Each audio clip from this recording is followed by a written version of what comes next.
Okay, I'm gonna first test the base mic.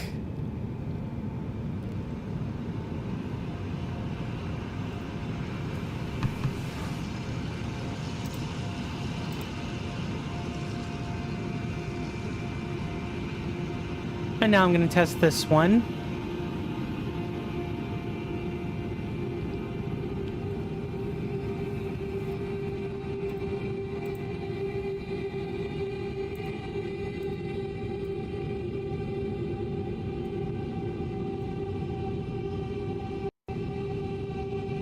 And now I'm going to check this again.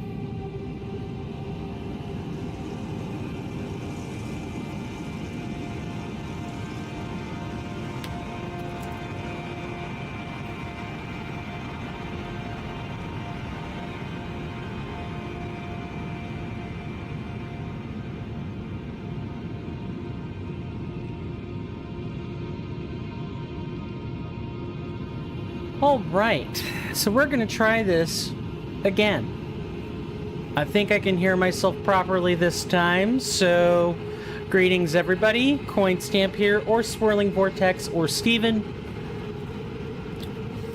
Welcome to what will hopefully finally be the start of some Elden Ring Reforged, Deathless, fire spells only, all bosses routing. How is everyone doing? Hopefully all right. Hopefully all right. I can't complain. Well, okay, I have a lot to complain about. Forgive me. A lot of it comes down to I shouldn't be having mic issues, and it's kind of really, really bad for me to keep unplugging and replugging my mic for various activities. So I have to try to find some way to stop it and get help. Unfortunately, all the solutions are very annoying.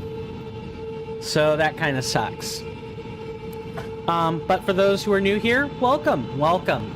Welcome to what I already said before. It is a vanilla plus style overhaul mod made by Team Reforged, spearheaded by Kirnifr and Avidian. There are approximately 13,000 changes, ranging from ducking to perfect attacks, to deflects, to new spells, to new ways to play the game, to new stat scalings, new modes, changes to lighting, everything. The only thing that hasn't really changed is torrent, although I have changed torrent myself. We'll talk about that later. When we don't have to reload the game already. We're already behind on that. So, if you want to know more, you can type in ERR, ERRW, ERRD, webcalc for various tools and or access to the Discord, wiki, and mod page. If you want to know more about the build or the route, for those of you on YouTube, I just don't have a functioning build command. I don't understand why. I'll have to find a new way to specify that command and maybe just be as bare bones with it as possible, because otherwise Stream Elements does not like it when I type in any variation of that command, any spelling of that command. So I will do a demonstration of this one and shove the message over to YouTube. But this one should work for both of you. If you guys type in !D route, all lowercase, all one word, D route, into the chat, you will get a hyperlink with access to my build notes. It is kept on a Google document. This is it right here. We are on 7 pages of notes right now. I expect there to be 15 or 20 by the time it's over. It catalogs everything that I've done up to this point. Everything. Well, maybe not everything, but like anything I thought needed clarification or a note of some kind, yeah. Here you go. And I usually keep this open for the duration of the stream.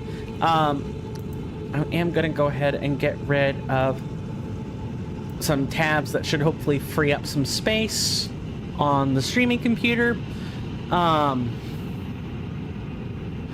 But for those of you on Twitch, I also have a command which I will now demonstrate called debuild.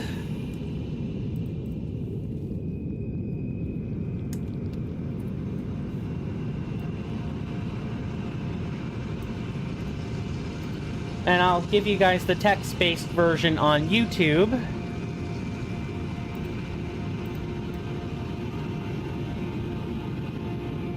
In fact, no wonder that didn't work. It doesn't work because it doesn't fit the character cap.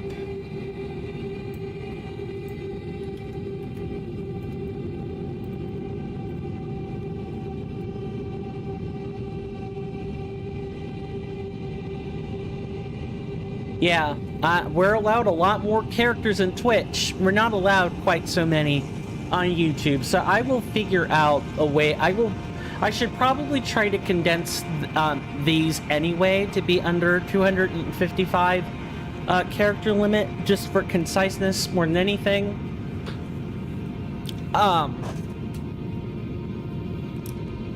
I think that about does it.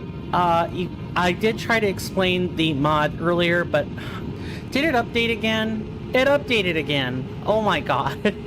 Well, there's no... Team Reforged and Kirnifr work especially hard on this mod. What can I say? Now, let me give you guys an overview of what happened last time. And then I will tell you what we're going to do in the future. So we killed, I think, 5 bosses, was it? We fixed and finally defeated the Godskin Apostle. We started on the Nokron stuff. Got it finished. The Mimic Tier, the Night Maiden, all of it done. Then we fought the Preceptor in the Inverted Tower. Once we finished or capstoned off that portion of Ronnie's questline, we went and fought the Godskin Noble and got the Curse Mark after 20 or so deaths. We went back, started Fia's questline. D died, because of course he did. Then we eventually made it to the Deep-Root Depths, died a few more times, and we finally got walled by the Valiant Gargoyles. Fun. So, what are we going to do now, you might ask? Well, I'm gonna have to download the new version of Elden Ring Reforged, but this is fine. I can kind of show you guys how this works, and I want footage anyway. So I'm thinking about making a tutorial, and I kind of just need the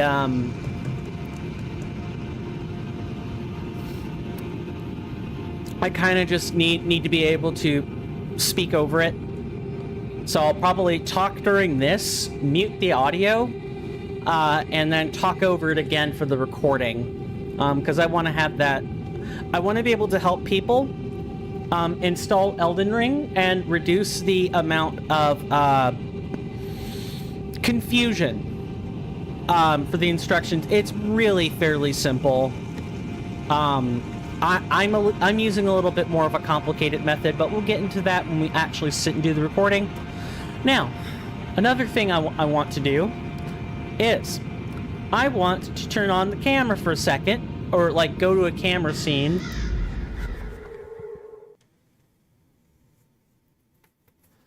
My sibling got me some ties for my birthday. Yeah, today is my birthday.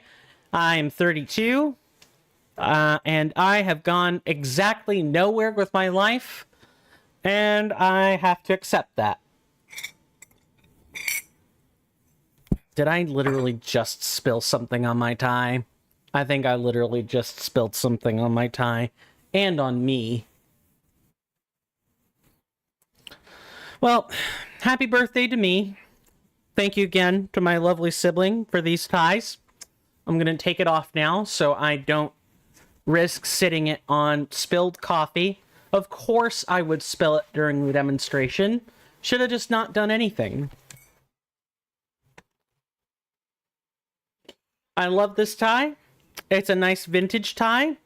It is a little too big for my shirts, however. This is, it's very thick woven silk with unique stitching for the type of tie it is.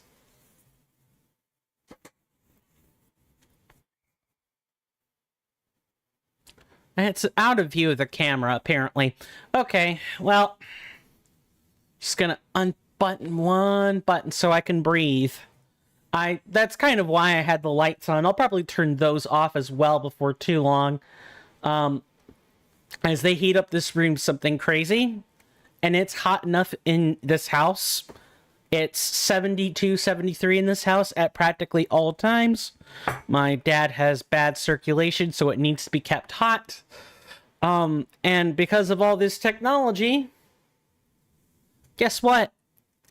It's like 75 in here. It's hot. So, I have to, do what's best for my own physical health. And that means keeping the lights off whenever I can. And doing other things for my physical well-being. That said, I did definitely want to make sure I at least showed you guys my awesome birthday gift. I know. Ties, awesome. Oh, you're such a stiff, boring, you're such a stiff, boring person. That man is the scum of the earth. I don't know if I'd agree with my friend Manya this time, but I thought I would bring her in for this seg anyway. Let's turn back to the challenge run. Now, I will switch to not having an overlay at all, and turning off my webcam once we actually get the process of installing the mod underway. But for the time being, there's a really critical instruction I want to point out to everyone's benefit, hopefully. So binding runes for 12.6. Anything that isn't a stat boost costs 10 instead of 20. And they may now be purchased at Sites of Grace. Actually, do we even... No, right, we're still on the old update that hasn't occurred yet. Right, I specifically kept it on 12.5i for a reason. We're gonna go to the Lost Table of Grace and we're gonna nerf ourselves temporarily.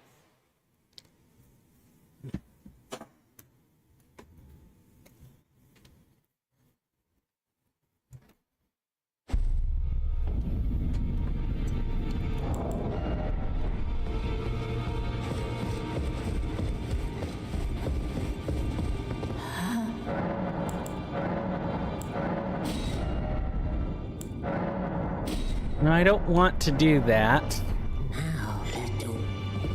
Can we use these? I don't think we can. No, okay, we can use them. And we want to use all 8.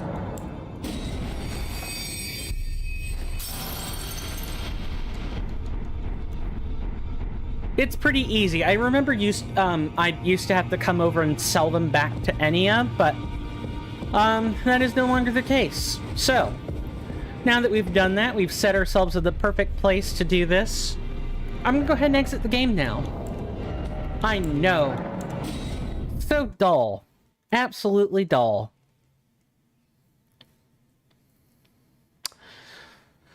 So, we're going to go to the regular live scene. We're going to get rid of my camera. So, and this is also the... Wow, that is... I would love to get my left hand to work properly. Okay. So, let's start from the beginning.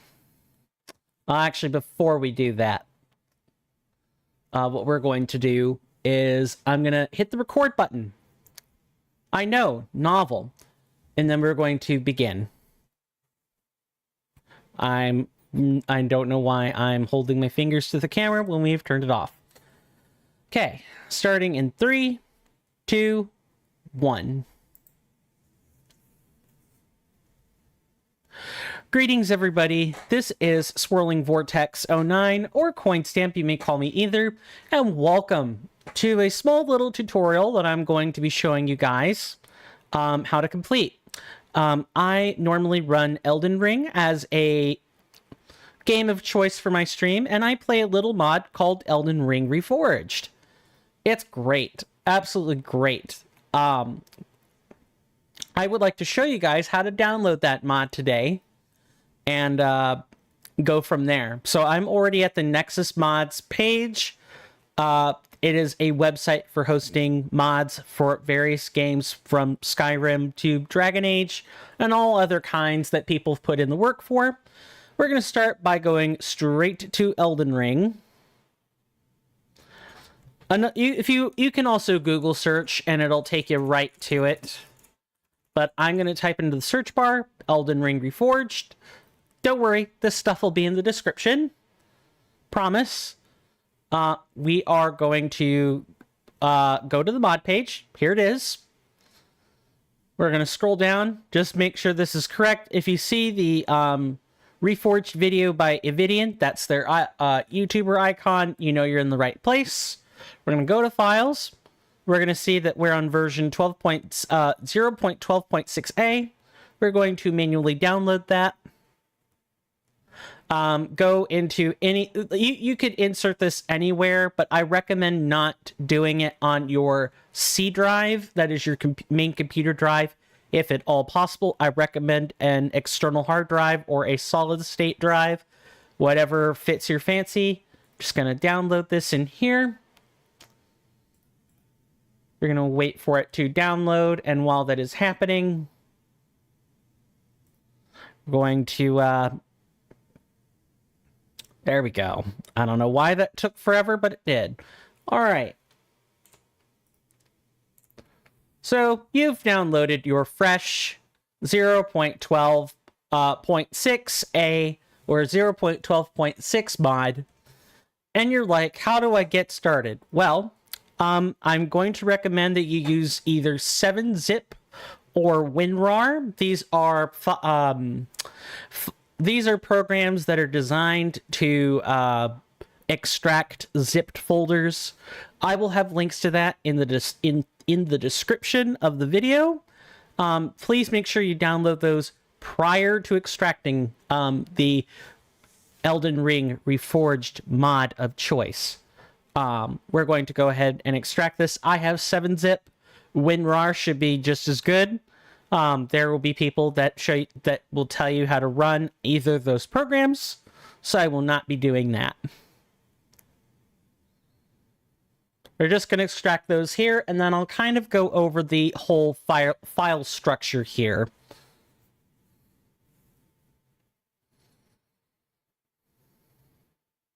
One of the reasons I'm talking over this for you guys on Twitch and YouTube is I'm going to make a script out of this and then edit the video accordingly. So that I know what I'm saying ahead of time. Because a tutorial should be a tutorial. It shouldn't be waiting on this.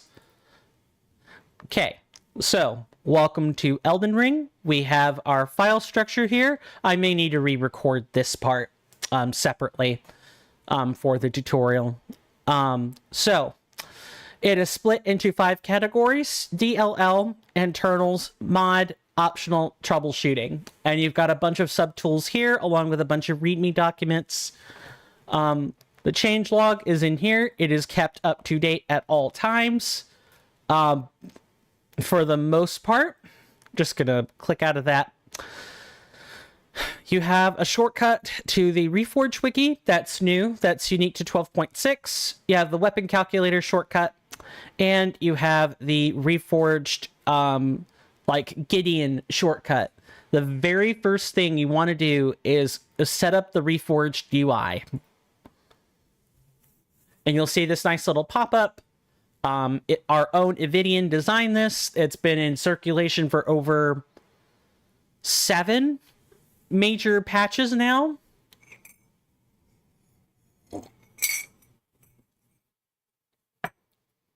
And we wait for this to, you know, unpack. Essentially, now all you have to do is click it once and you're good. You don't need to press a button except to close the application, I think, and then you can go from there. It does take a little bit. This is probably the one I'll speed up just a little bit.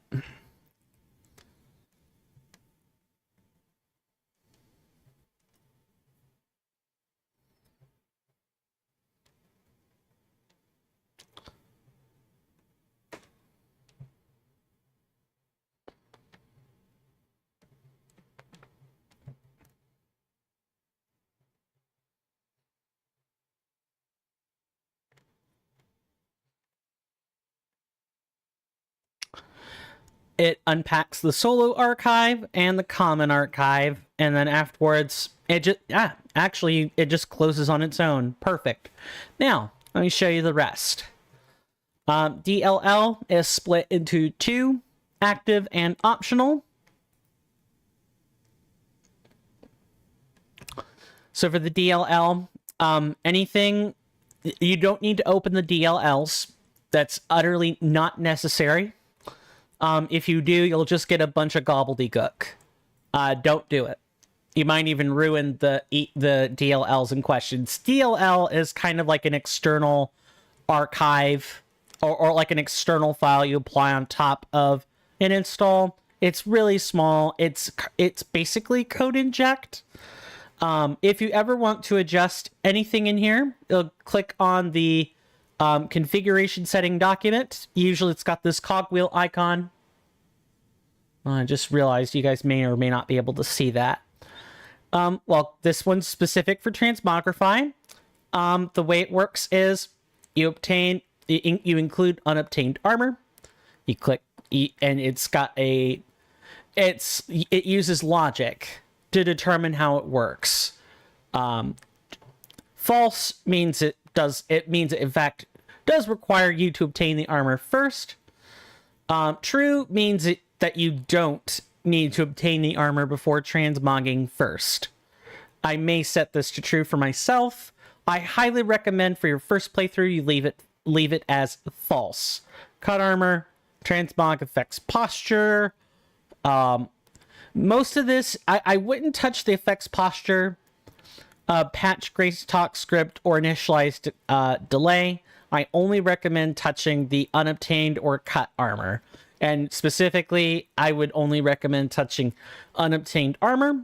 As cut, we do have the deathbed smalls. Those are in the game. Now, I'm going to close both of those after I've opened a new document. Here we have all the optional DLLs. We have adjust the FOV, title skip, Erd Tools. Erd Tools kind of helps. It's kind of like an in-house cheat engine. Chromatic Aberration, Vignette, remove both of those. Ultra Wide Fix, and unlock the FPS. The only one I really recommend touching is like the FOV, and I have it set to 50, slightly wider for myself. If you unlock the FPS, you may want to lock it to like 60 rather than anything else. All that fun stuff. But yeah, all of your optional DLLs are in here. Then you have all the internals. You don't need to touch these. The only internal that you may need to touch is the VC redistributable, and that's only if you don't have it. If you do, I think the launcher will make you aware of that.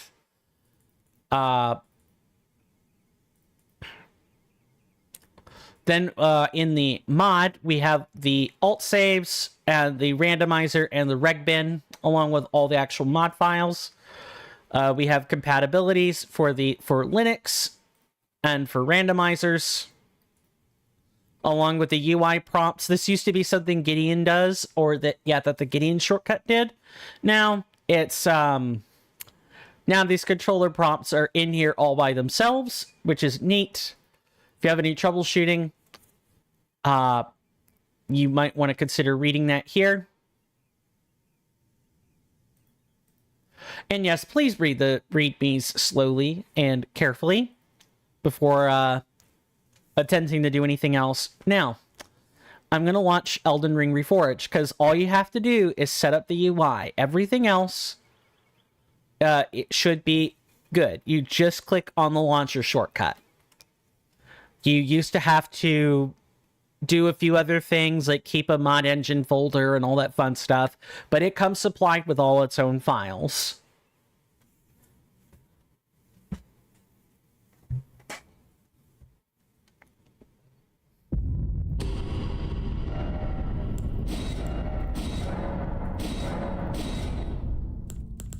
And as you can see, one thing about Elden Ring Reforged is it uses an alt save system.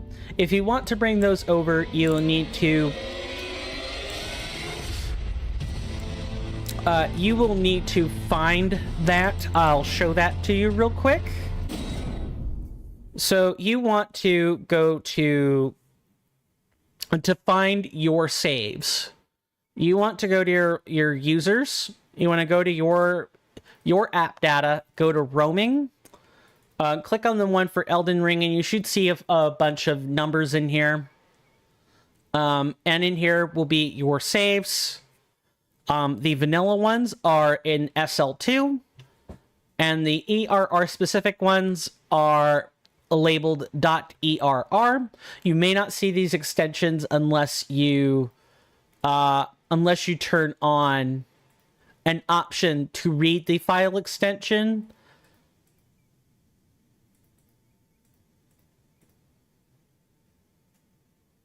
I don't want to change the icon or anything.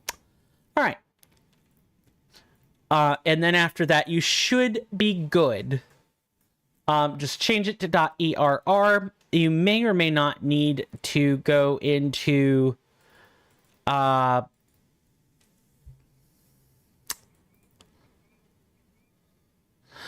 the README will tell you everything you need to know, but as far as I know, all you should have to do is change the save extension. In fact, let's review the README just a little bit. As soon as I can find the README.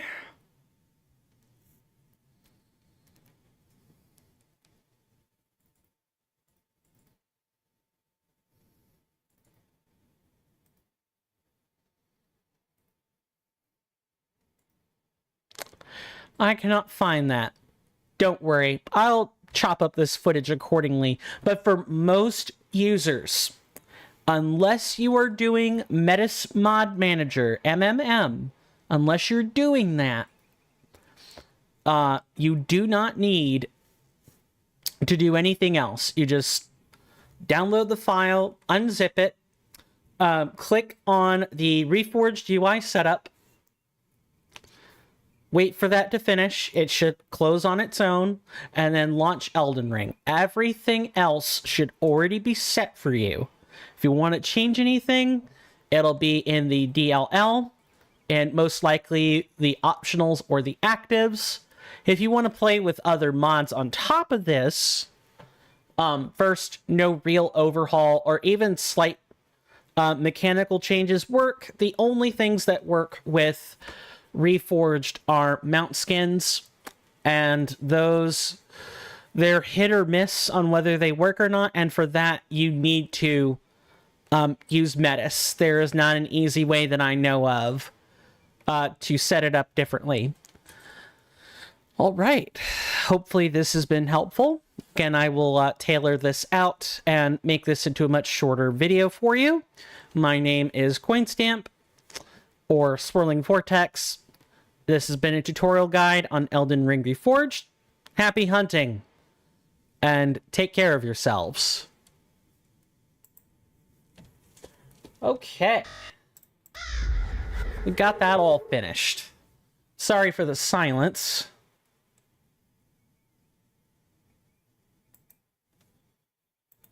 Now that that's over with, I just need to do some additional pointing of files. This will only take me a few minutes. How is everyone doing so far? Sorry for that, for the change in pacing. I promise this isn't intentional. I just need to set up a new mod. Or I just need to set up some stuff in Metis. I wanted to get that tutorial done so I don't forget it. And again, that's not the final form. That's like the rough draft. But I'm going to go back, listen to my own VOD, listen to my own video, make a script out of it, type it up, and re-record any parts I think I might need. Okay, we're going to add from folder 12.6a mod.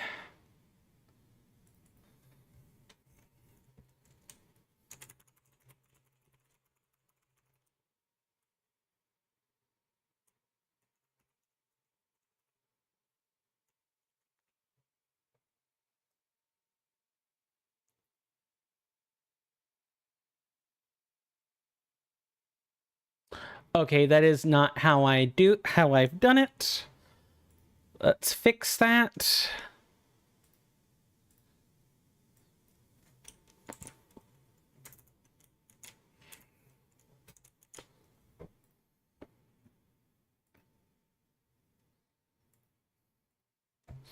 Then we just select the mods to go in.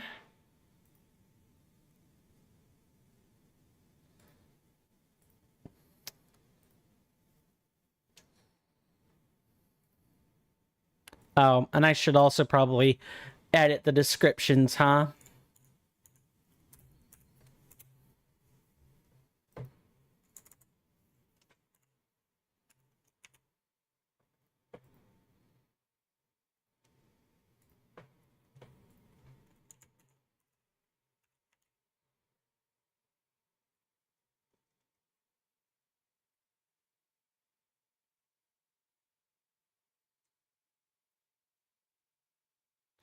This is what modding looks like when it's super technical. You're renaming files, you're unpacking files, you're installing files, reinstalling files. It's a whole thing. It's a whole mess.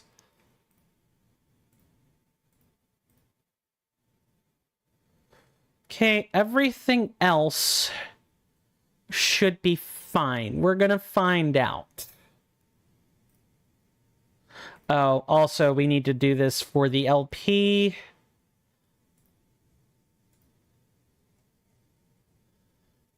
And for when we do the real Deathless run.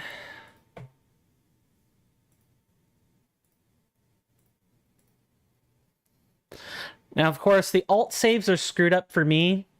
But we'll probably actually do that for the real runs when that comes.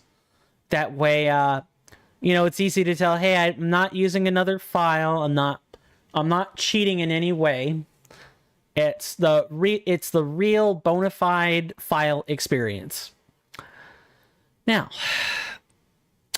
which mount do I want? I'm feeling Falling Star Beast today.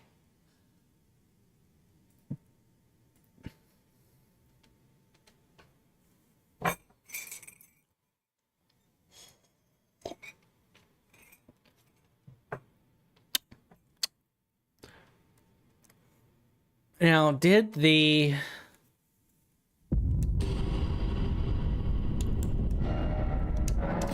see if this works.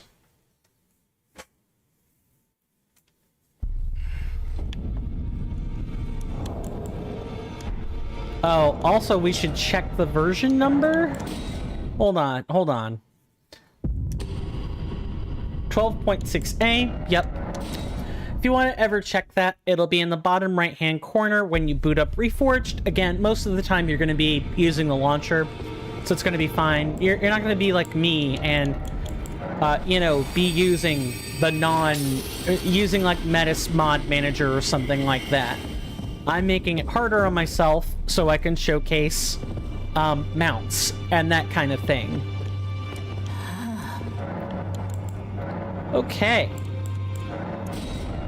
These now cost 10 instead of 20.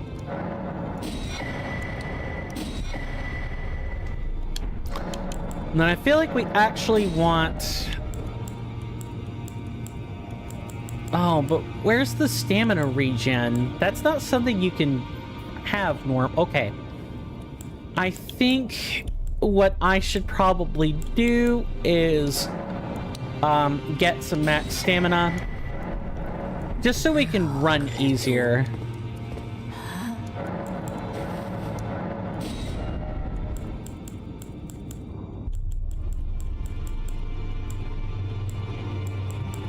I don't know why you're telling... Oh, I think you're just telling me that option is there. Okay.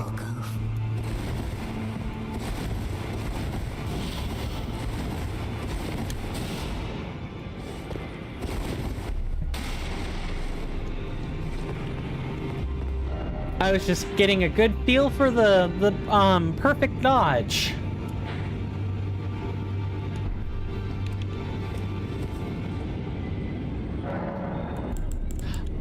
Some new things.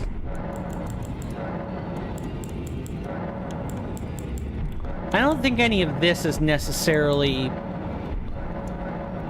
like new.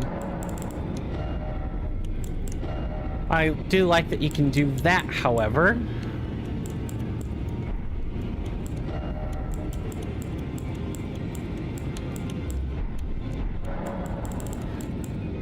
Then we have... What do we have here?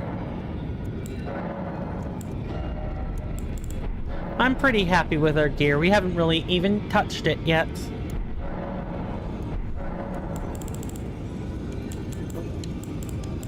Right, binding runes. That was the thing I was looking for. You can actually purchase... these right from, like, you still need Enya to actually unlock the option, but now you can just, after the first time, put them in the grace menu. Don't have to talk to Enya again. I'm gonna miss you, you old gal. But I'm much happier with not having to talk to you. Thank you very much.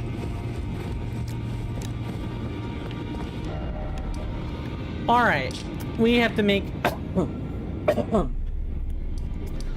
Alright, let's get back to these aqueduct-facing cliffs, and let's make a few more attempts at,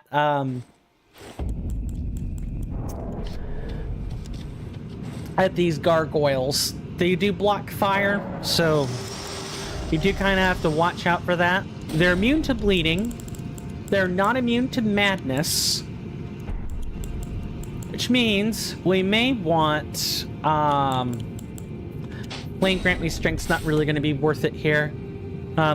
We may actually want Frenzied Burst for this.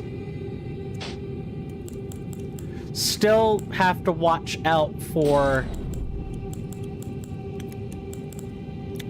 Still have to watch out for getting hurt otherwise, though. Okay. So, we summoned D last time. I'm gonna probably summon him again. Having 1,055 stamina is probably going to be exceptionally useful for us. But we didn't even have 1,000 before.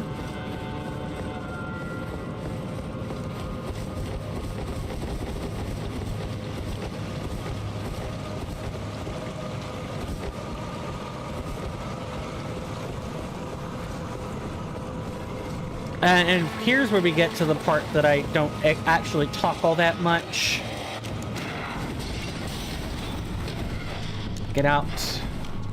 I meandered into an incorrect room. Gotta be careful and, like, zigzag a bit here.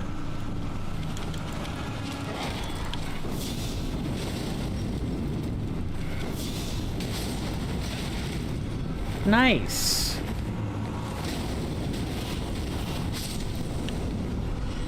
Anyone else? I mean, it's not a great thing to have happen, but might kind of have to be how it's gonna be.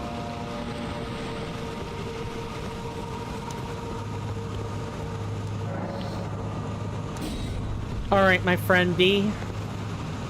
We'll summon Latena after he steps in. Now, I have a lovely little command. If you guys type in !BOSS, I'll do the demonstrations of that now.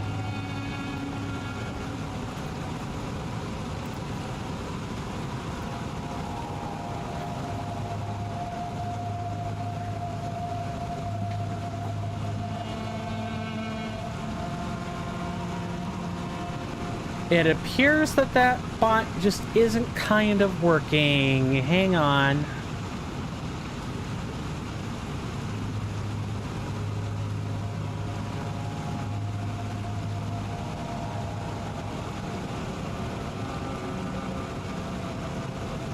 I'm using the stable version here, game, or computer. Might have to actually log out and back in to Stream Elements just to get it to update everything. But, yeah, it's not that I don't like you guys or anything, just hard to focus. I have to pick one. So I pick the game. But I do make sure to say hi. Just I won't say anything else until after the boss fight is over or I am dead. Whichever one fits your fancy. But in either case, wish me luck. We're gonna need it. And I will see you guys on the other side of all this.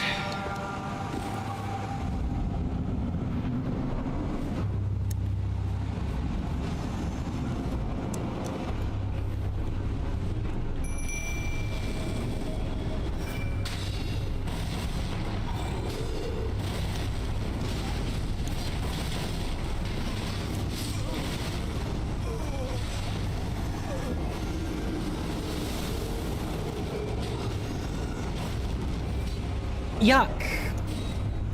Back at the stake, do it again. Man, these bosses are all giving me really bad fits. And I'm sure the Blackblade Kindred will also be adding to this amount.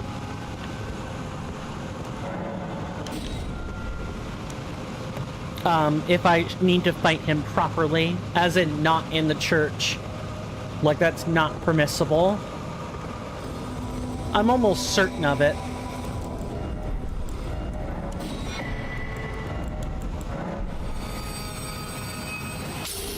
Just as a bit of a review, let's look back over our poison, blood loss, sleep, death blight. They can, in fact, be made mad. And that we can rot them out, surprisingly. It's just too bad there isn't, there aren't, like, there are rot throwing pots, but we don't have the recipe for that. We just don't.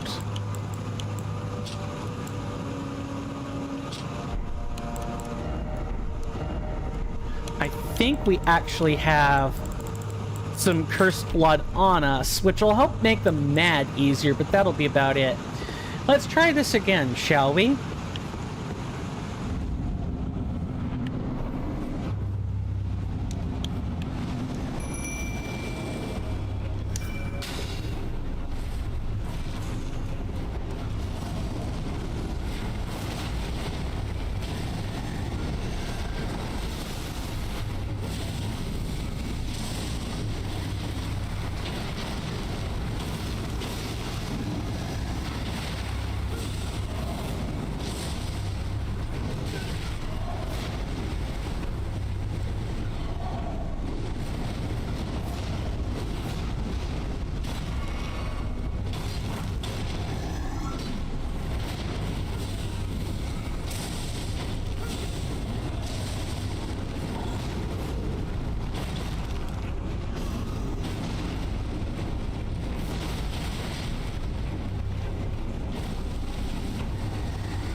Gentlemen, I would appreciate not being mobbed.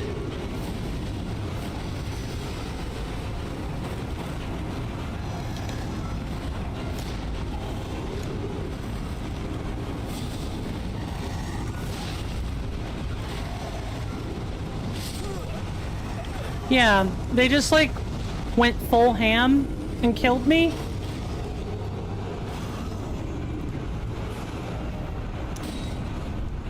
Need to kill him faster. I'm not aggressive enough.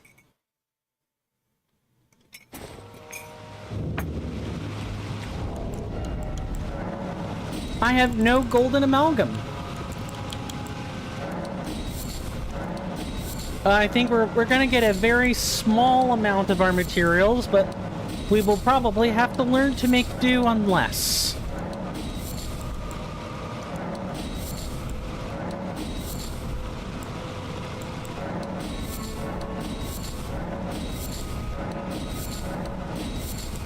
So welcome to Elden Ring Reforged's crafting system.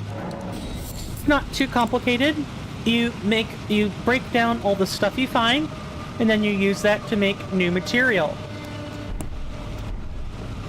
You use that for the same crafting recipes as you did before. There are a few other crafting recipes that we have found since then, namely, you know, rune arcs. I want to say the cursed blood pots. There's a couple of these that are new. This concealing aromatic stardust elixir, all that fun stuff. And no fletched arrows. Everything is an arrow when you make it. Well, I know what we're gonna have to do. It's very tedious, but we need to do it.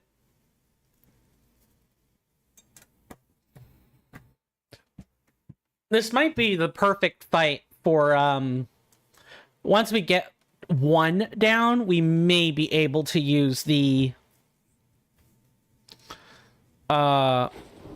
Flame of Frenzy, to, like, quickly stagger the remaining one. It's just that first one, man. And it's like fighting demon princes, but kind of lamer, if that makes any sense. Now, if you're wondering why we have stopped here, it is so that we can farm some golden amalgam. This is one of the best places to go to get it. And provided you're of a sufficient level to outrank everything, killing anything that just gets in your way is going to be a non-problem.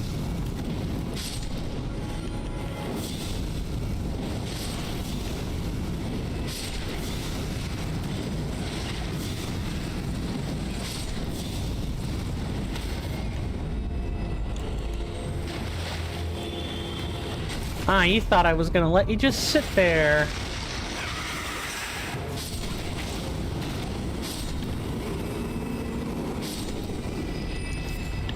Thankfully, this isn't hitless. Hitless is not possible in Reforged with the current definitions as they stand. And no, this isn't a call for Kirnifr to make it so that it counts with hitless or anything. Not at all. It's simply, I'm telling you how as it is. If you want to do hitless, you're gonna have to use one of the other mod packs, or like mods, like Convergence. You know, spearheaded by Team Convergence, the lovely authors that brought you Dark Souls 3: The Convergence, with the father of the Magic Hitless run himself as the creative dev, Couch Jockey. Yeah. That's kind of where all my Magic runs have their basis, is Couch Jockey. I have a lot of mad respect for him. He did something that not a lot of other people... I'm not sure he was the first, but I'm quite sure he was the father of the Magic hitless run, regardless of who was doing it first. He did it best. He actually got notoriety for it.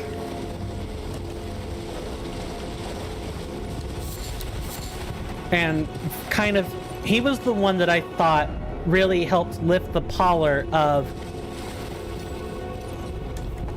the parlor of elitism out from under the Dark Souls challenge run community.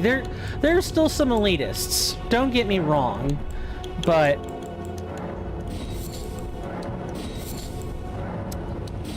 they're fewer now than they have been before, and that's a good thing.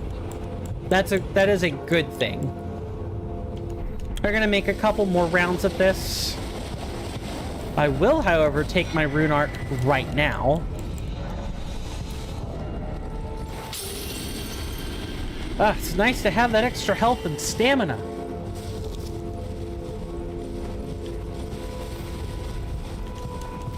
My intention is to make 2 more laps to get some amalgam, and then we should be good to go.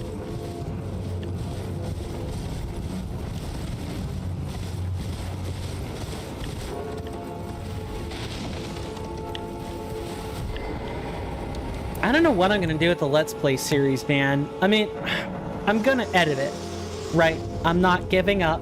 I'm not backing down. But it does hurt my arm every time to switch to this other computer and do it.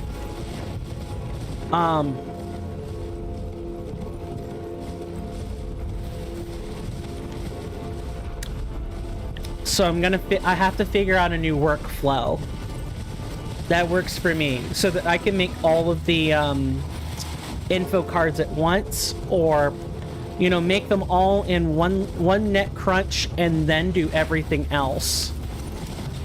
I don't know.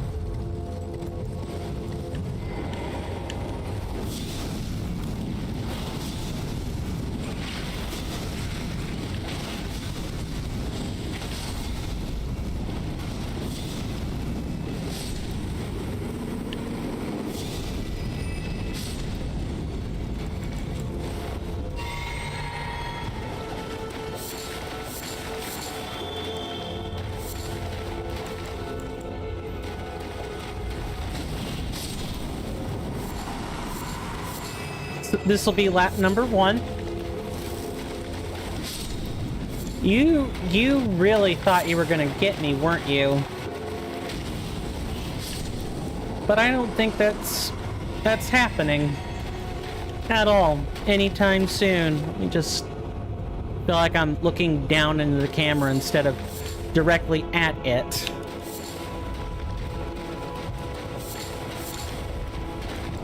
How many do we have this time?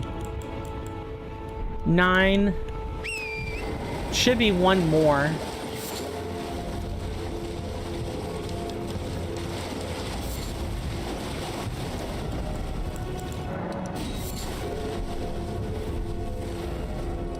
And now 1 more lap. This is a pretty reliable. Damn it. Don't know. Set it to morning.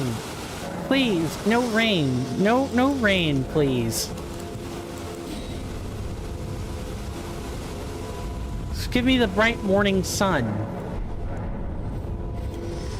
Or I'll take it being foggy. Give me that. I don't mind fog. I just don't want rain. Now, I am a lover of rain and real life. So, me saying that hurts me, but I'm just talking about the efficacy of fire spells in this mod when it's raining, although this is vanilla behavior. In Elden Ring, your spells, if they're fire, and even fire attacks, are 10% weaker in rain. Lightning-based ones are 10% stronger in rain.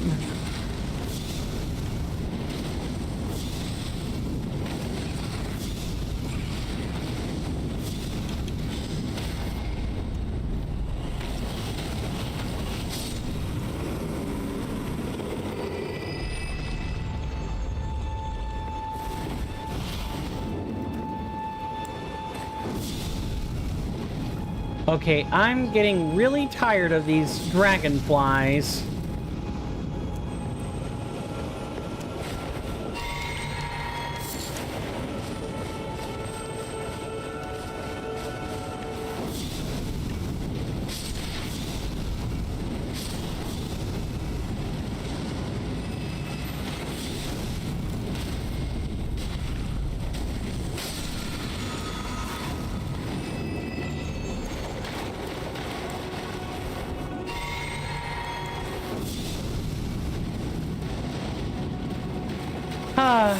Lasai.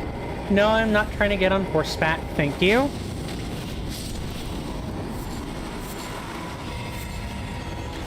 Oh, also, it is faster to get on horseback and collect this, because the animations are faster. It's one nice incentive for getting on Torrent. The land animation for picking these up actually has it's longer. It's longer, it's got a few more frames to it, so you're very incentivized to do farming runs on your mount, which I'm okay with. I don't know if I necessarily care for it, and there are times where it is just plumb inconvenient, but for the most part,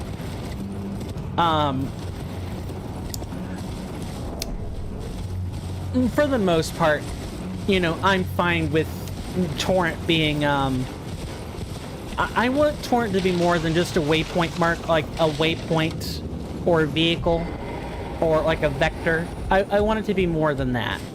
And the animation change is like a subtle step to do that. It's very subtle, but you notice. You can't spam Y quite as fast to collect your stuff.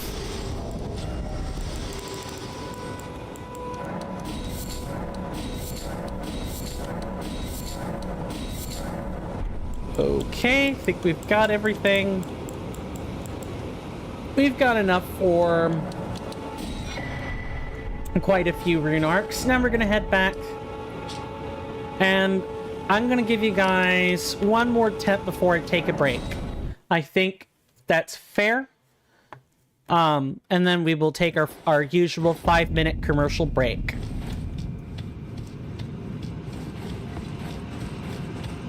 Oh, but we wanted a Flame of Frenzy, didn't we?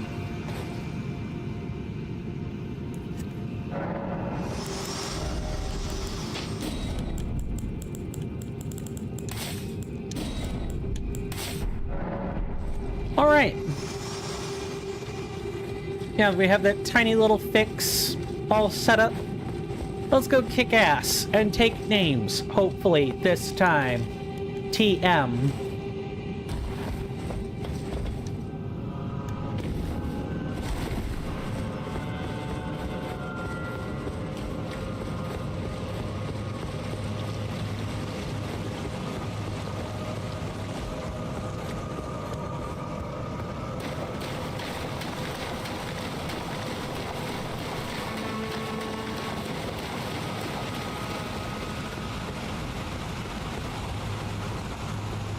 Alright, D.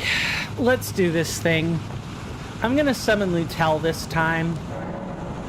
Well, I don't know. Yeah, they don't dodge as much. I don't think Lutel actually matters, or I mean, Latenna. Too many L names, man. Latenna matters that much here. She does provide consistent damage and all, but I need someone capable of going toe-to-toe with, who's capable of taking aggro off of maybe D or someone else. Let's craft a few of these. Now I'll see you guys on the other side of this.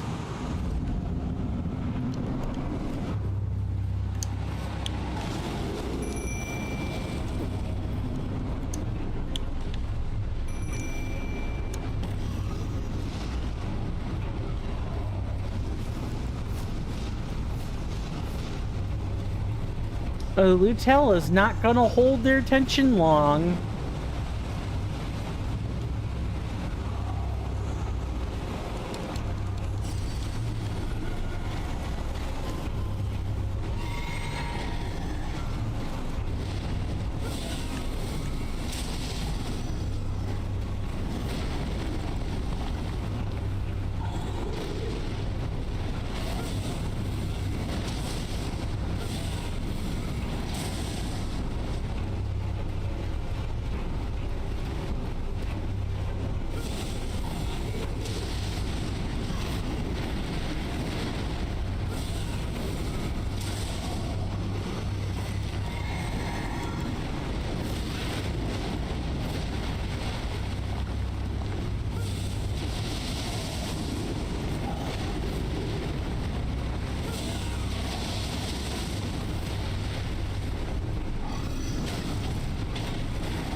Nice.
Okay. Hey, we got that win, guys.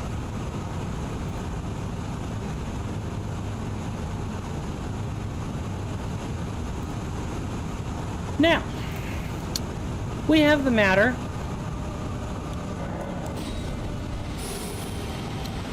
of some other stuff to get to. First, we're going to go actually unlock the deep root depths. I realize that sounds crazy, but just trust me when I say it is something we will definitely want. Also, I'm quite glad that we got that gargoyle, like, codexed.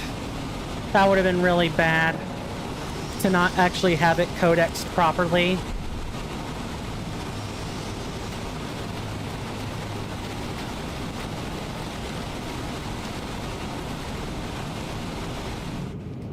Don't worry. Once we get here, we'll take a break. Just gonna skip this so that we get in there. Oh, and yes, you go up the waterfall, not down. I'll come back with a new drink as well.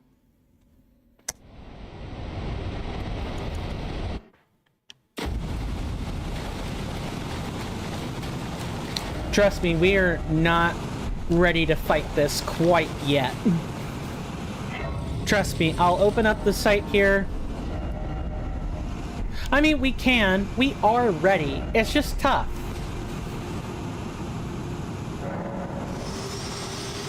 When we come back, the lights will also be darker. I'll have some lower intensity lights on so that I'm not sweating it up in here. If you guys like this content, consider following or subscribing. I can't imagine why. Today was kind of just garbage. But there we go. In all seriousness, if you want to see more, definitely consider subscribing or following. That's YouTube or Twitch respectively. If you follow, you get some pretty sweet emotes. I'm working on phasing those out one emote at a time.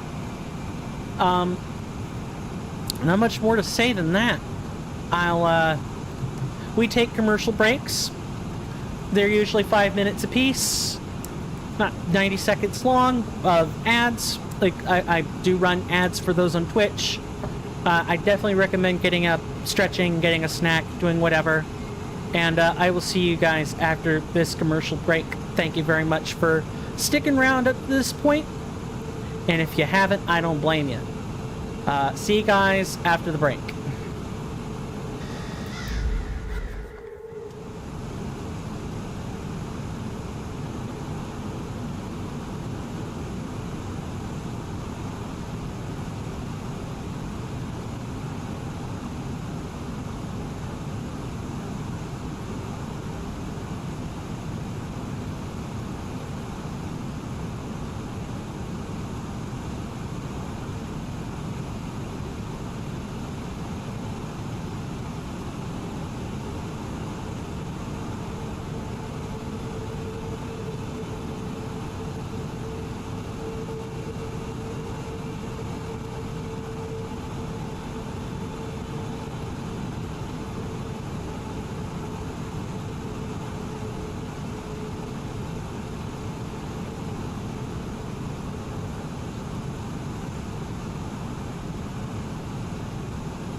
I am back. Sorry about that. Took me a little longer than I was expecting. I had to find the eyeglass cleaner again, but that only ate up about a minute. Actually, it ended up. Okay, calm down. Let's try that again. It ended up being about 8 minutes. God, this stream's gonna be boring if I have to speak that slowly. Anyway, I want to thank you guys so much for stopping by. I really appreciate it. Thanks for dealing with the hiccups from today. Anybody who still has not done so should probably refresh their stream, as we were dealing with some microphone issues, which it does this funny thing where it peaks on OBS just fine, but nothing is happening. No sound is coming out. Nothing at all. Only thing I can do is flick the mic on and off enough times. Like, I can make like duplicate setups of my mic, but I kind of have to like I definitely have to make sure the still series is turned on or nothing is coming out. It's strange. My audio situation is just very strange. I want to thank the 4 people, or the 3 people who followed me yesterday from Grak's stream. I really appreciate it. It's nice to be able to make those, and hopefully I'll be making the ones on Saturday as well. Yeah, I follow a guy named Gracker. He and his family, him, but he has like a wife and kid. He's been streaming marbles for maybe close to the past year, maybe not quite that long. And it's a networking stream. It's really awesome. It's nice to be able to come in and just actually network with people and be honest about the reason I'm networking. I mean, granted, I want to forge connections too, and that's like the bigger reason, right? But, you know, I would be lying if I said that part of it wasn't, you know, to get more people to at least know of me, and I know of them. There are business reasons why I am forging those connections. It's not just me being a nice guy, as much as I wish that were the case. It is not. So, if you're a content creator, you know, follow the rules. You know, go to his streams first. Don't mention what you do. That's just a common courtesy. Don't do that. Get to know the stream. If you like it, then, you know, join the Discord, get all the rules set up, and do the onboarding, and then you can probably stream. Now, of course, if he shouts you out, yeah, go ahead. Mention what you were talking, like, mention that you stream, because it will show up in the shout-out. There's, like, it's usually, like, a featured clip. If he shouts you out, there's always a featured clip. Usually it's the last clip made of you by someone else, but that is not necessarily the case.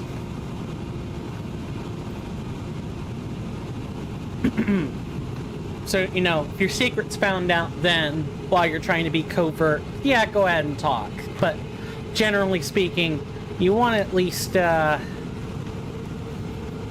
a feel for someone before you tell them you're a content creator, or like especially a streamer on another streamer's channel. That's just good solid tact.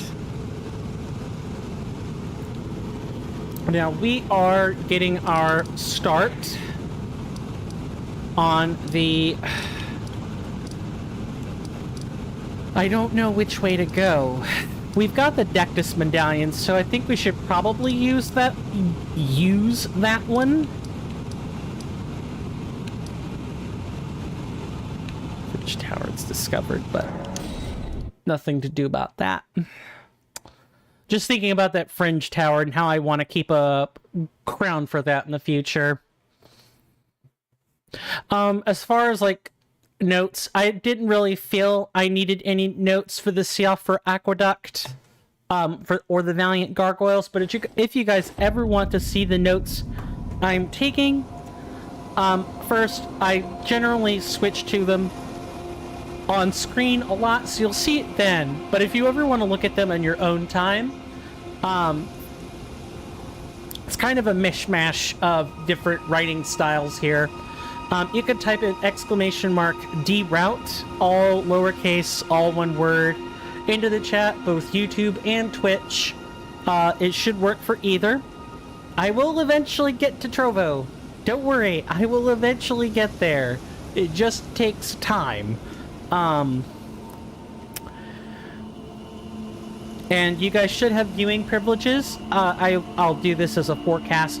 Eventually, when we complete one run, like the routing for one run, we're gonna sit down, have a non-Elden Ring challenge run streaming day where we just kind of review all our notes for the various things we've done during the challenge run.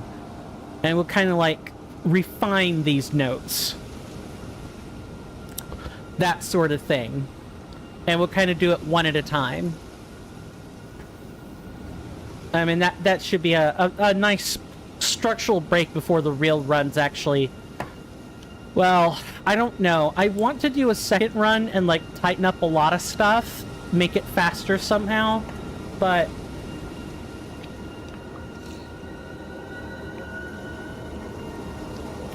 I also want to, like, start making the practice files necessary for practicing bosses over and over. Because, yes, there's a resurrect function that's tedious. It's fine for... Let me preface this. The resurrect function is fine for vanilla Reforged. Perfectly fine. It will suit a new player's needs, no problem. Me, on the other hand, not that I'm an expert, that belongs to Kirnifr, the madman on mouse and keyboard. That madman.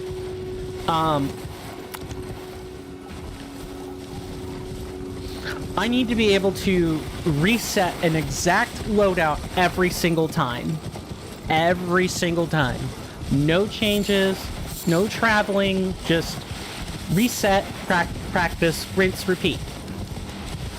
So I'll have to figure out the cloning mechanism for the files and just make one and start practicing specific bosses and get better at them. Especially, let's see, Renala's one I want to practice. Godskin Apostle, Godskin Noble, also want to practice those.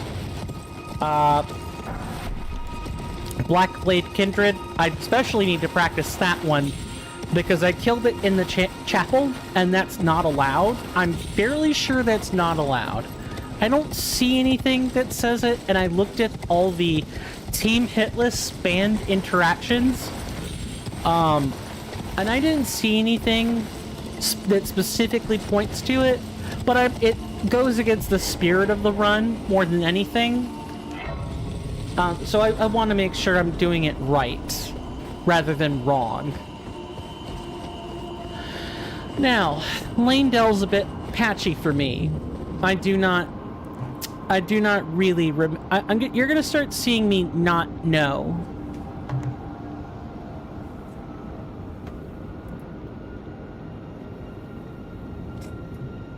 Let me try to clean up this, we already had the Misbegotten Warrior, so maybe calling him...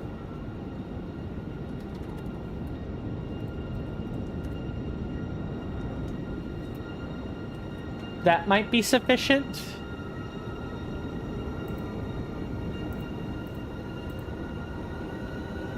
Yeah, that looks sufficient. I wish I could, like, I wish I didn't have to have all this stuff on my screen. Specifically the streaming computer. I wish I didn't have to have so many docs just lying around. You know, I had more of the streaming space available. Maybe I might be able to adjust something. Hang on. Oh, hang on. There might be an even cleaner way I can do this. Don't need the scene transition active at all times.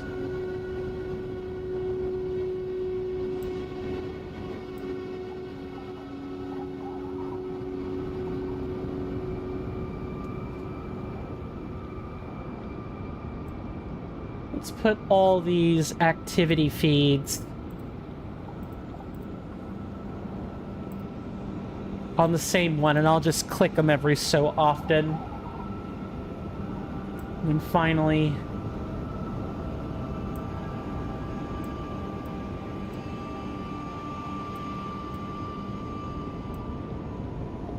No, I'm trying to put it on top. Thank you, game.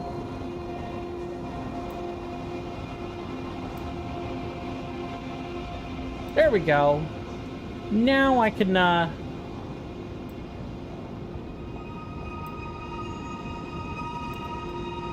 just have to make sure I'm looking at the correct ones. I don't like the whisper dock being where I could see it. We're gonna put that down here. And I'll just have to remember to flick over to it. But now I can actually see my own layout on my own streaming computer, and I can more easily point to things. Just gonna take a second to get used to.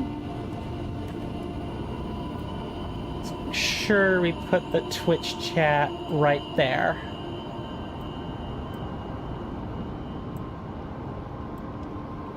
Perfect. Just perfect. You guys ready to take a lift? Well, before that, we gotta come make sure there ain't a rune piece back here. Oh, only having to collect 10 is gonna be so nice for, like, non-grafted. I wonder what the specific reasoning for the grafted rune pieces still being 20. You think it's because having +1 to a stat is just that powerful? Probably. Having breakpoints on lots of things is critically important.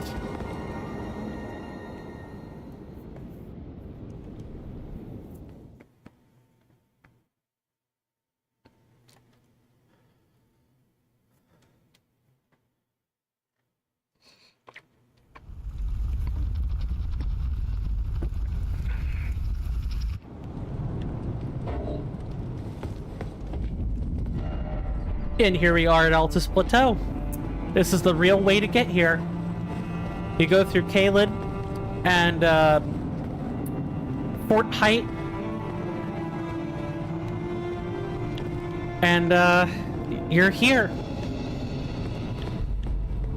I've been waiting. I knew you had. I hereby invite. Take my hand. Give me your hand. I've been waiting. I knew you. I hereby take my hand. And Do I take it now? I don't think this changes anything. give me your. I will pray.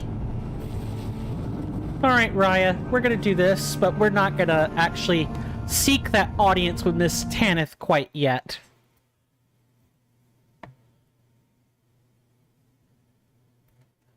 Oh, this lets you skip the patches stuff. If I'm not mistaken, like that part of the quest line is just lost. I'm fine with it. That egghead could go, you know, cook himself. He can go cook himself. I was about to say go F himself, but he can do other things. But you know what we should really be asking, Patches? Huh? Do ya? I know what we should be asking, Patches. Is he double jointed? Can he bend over and kiss his ass goodbye? I think Linda Blair would like to ask him that. Or make a comment about that. Too bad you're not double jointed. Because if you were, you'd be able to bend over and kiss your ass goodbye.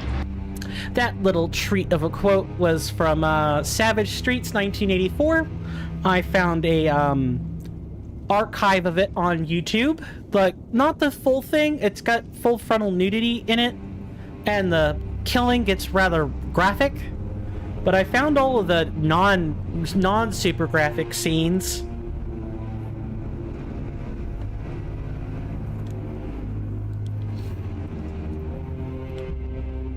It's like 1 hour and 10 minutes. Yeah, I sifted through, found the last 20 minutes where Linda Blair goes psycho on those thugs who killed her sister. Spoilers. Chucked her off a bridge. Yeah, she brings out all of her tools. She traps this warehouse and shoots a guy. The very first guy she tells him, he says what he's going to do to her, and she says, sounds kinky. Too bad you're not double jointed. And then she shoots him in the head with a crossbow. It's funny. It's like, it's breathtaking. It's also funny. Just that whole lead up was foul, but funny. Brave, I am Tan Rias, a warrior. Perhaps will you rise with us?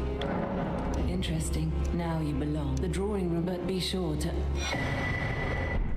The drawer, use the key I hand. What about you, Patches? Are you lying somewhere out here?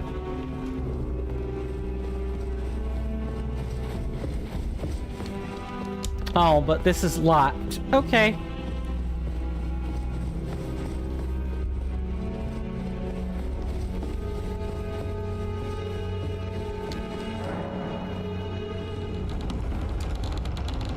I know one of the things I'm doing is talking to a bunch of people right now.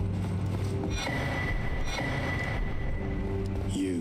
What in heaven's name? The Volcano Manor is a pit of recusal. I hope you understand. Well, I thought you were perhaps playing that part led you to your doubt, but know that the path you walk before you consider this blasphemous. Before you consider. I will. Ah, well, nice to see you again. So you've been invited as well, I see. Then we're comrades in arms henceforth. Well, you see, after much internal revenge is not the answer. According to Lady Tanit, I've got the stuff of champions. And champions, ironic, it hit me like a bolt from the blue, that my former thoughts were simple naivety. Of course, my heart weeps for Lanya. That unfortunate incident was a cruel twist of fate indeed. But succumbing to the pain and sadness caused won't make me a champion, will it? Lanya knows this, I'm certain, but such is true of any. I always was a pale complexion, a far cry from any warriors. The shame of House Hoslow, but that won't be the case. They'll be darkened by grit when the tale of House Hoslow is told in blood. I always a pale complexion. Their pale complexion. Hello again. As a scout under Lady Tanner. Brave Tar under Lady. Just gonna unlock this other drawing room key.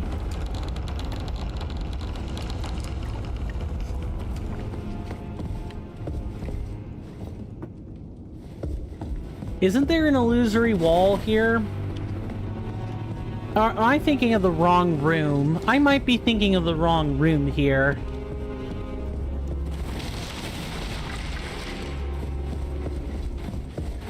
Yeah, it's like the first one off the left, isn't it?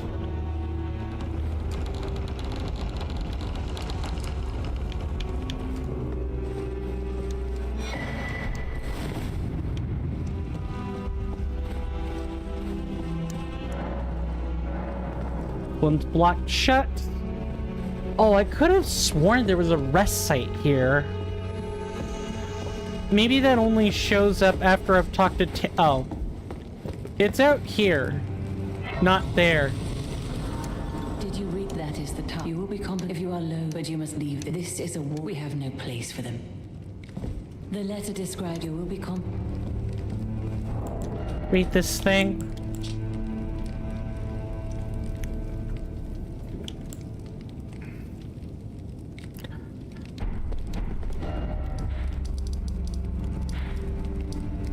Ah, I have no interest in your quest. However, we actually, you know what? This is probably a good chance to actually show why we're not going this path with flame spells. So, I didn't say incantations only, did I? No, no, no. This is fire spells, not incantations. If I wanted to, we do have the means at our disposal. As soon as I can get the correct item. We have 6 of these. If I wanted to, I could shuffle all my available stuff into intelligence, find a proper staff, and actually use magma sorceries. That is another way we could go about this. Am I going to do that? No, I'm not. But I am at least going to showcase it. Yeah, I am at least going to showcase it because I think it is worth showcasing, but we know our build. I don't intend to change it. There's no reason to change it at all. We could quite literally get away with everything we have right now.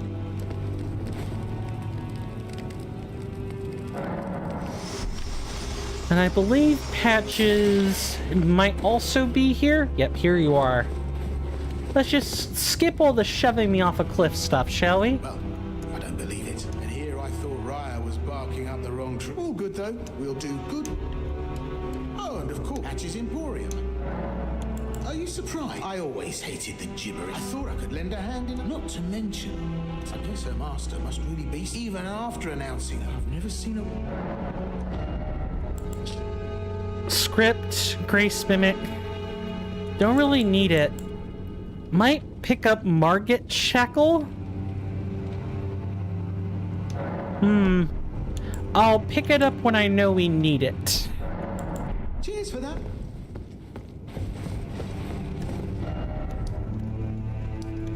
Alright, let's actually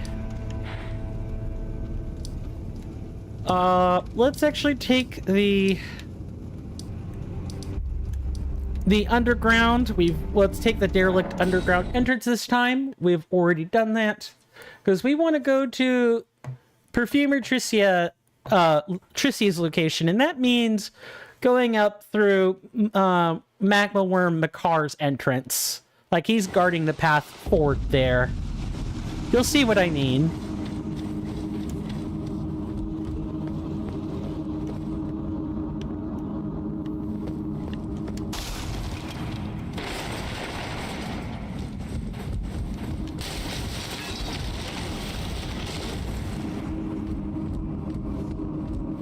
If you didn't want to deal with the stuff with the Deathless medallion, this would be your way up. I mean, admittedly, you don't get any of the bits about Raya, like that. You skip that when that happens, but you're kind of making that choice to go up the backside. I don't know if that's true in the mod, however. I'm gonna leave that to someone else to comment on. It's nice to be up here in Altus Plateau again.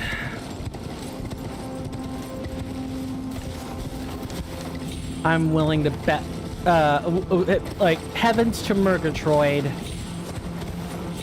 that there's probably a rune piece here.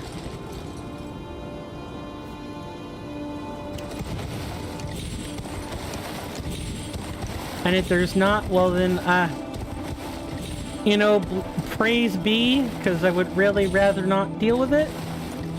But there is a rune piece. I can see it. It's right there.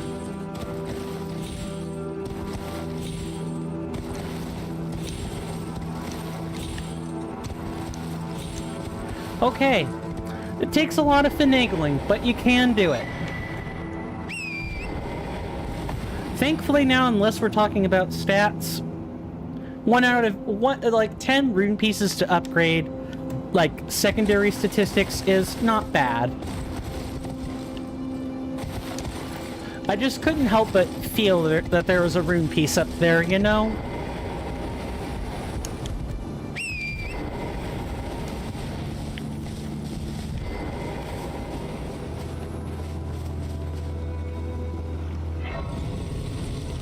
We should probably also take a moment and readjust our spells here.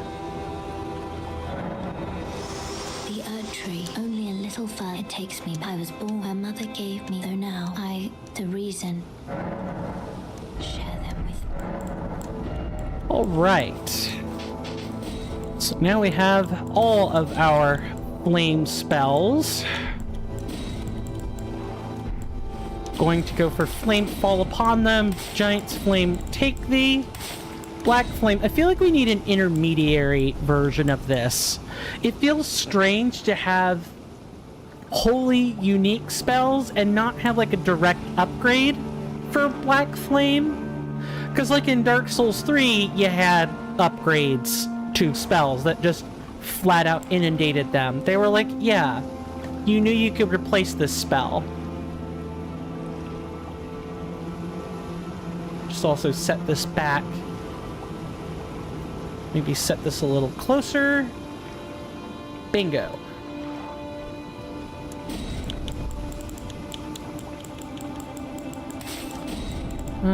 Just like this. And no, I don't really... I feel like I don't even need a Gills. I feel like I don't even need those things. Like, it's just a waste of FP. There may be uses for this that I don't know yet. There are probably also reasons to have Flame Cleanse Me. I think there is a good degree of poison. We are going to be dealing with the perfumers, so the poison will probably come up more often than I think it otherwise would.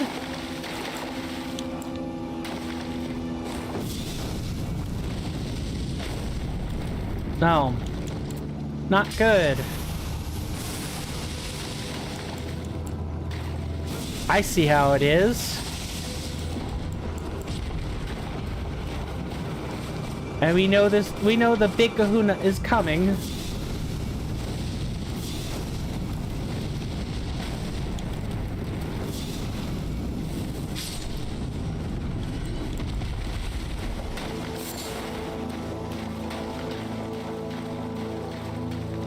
The Flame Fall, or I'm sorry, Giant's Flame Take These, a pretty good spell. It's expensive, but it like really wipes the floor with trash. Here's another one, also trash.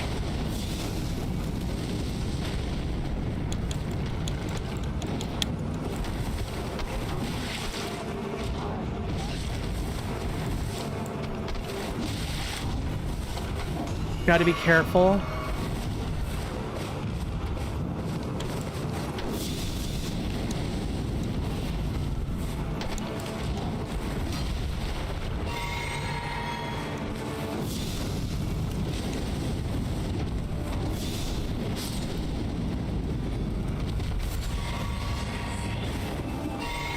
I feel fighting one of these guys feels like the old World of War, like the vanilla World of Warcraft, like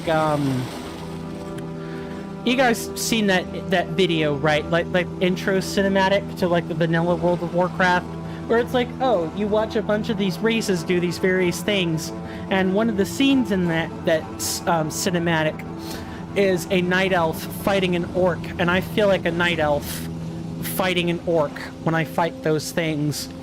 Or it's like, oh yeah, like the guy hits hard and he could throw me for a loop if I don't pay attention, but a few death dodges later and suddenly I have the upper hand. That type of thing.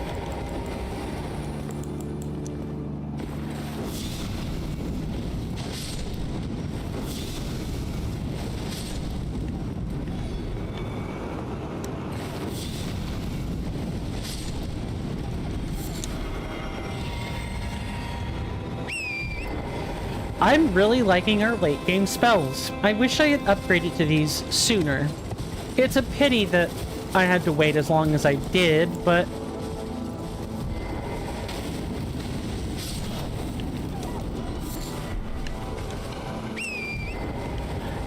yeah, I can see you over there.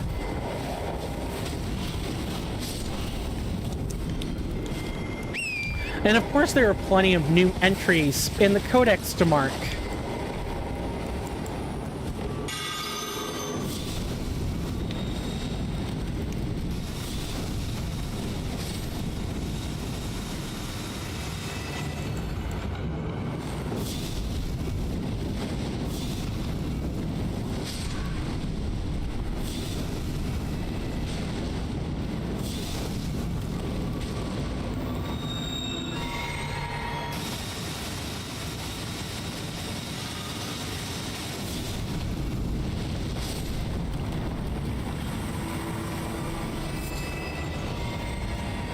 I definitely feel like, are these just regular old, yeah, oh, I forgot.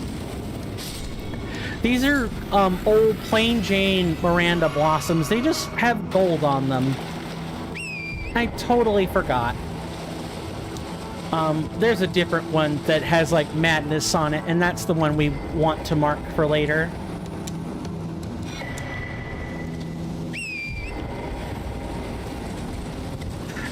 Game, is this a sign that I should be using lightning spells? Huh? Huh? Is that what you're trying to say?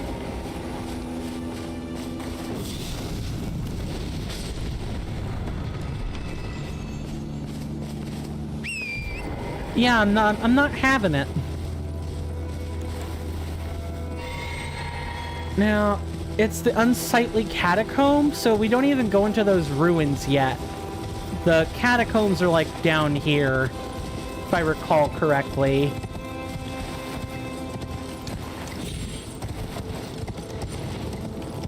And you even have to have, you have to have 2 stone sword keys to get in.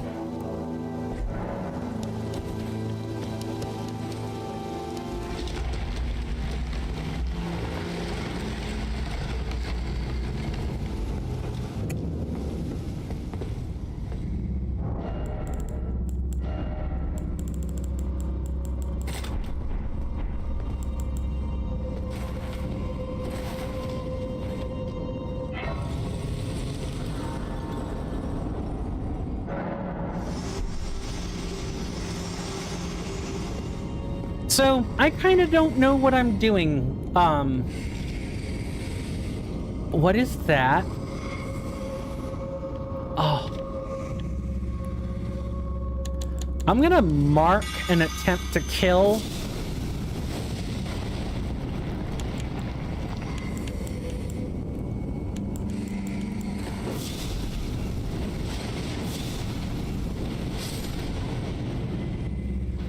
Okay, they're misbegotten. That's what that noise was.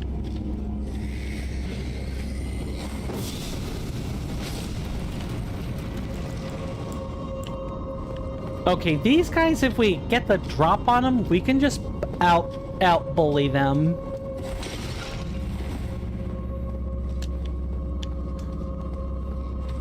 Misbegotten are one of these enemy types that you really have to stay on your toes. Like, you can outpoise them, but they can outpoise you. They seem weak until they aren't. And they hit you with one of those hard-hitting attacks. And you'll wish that you maybe had paid them a little bit more attention.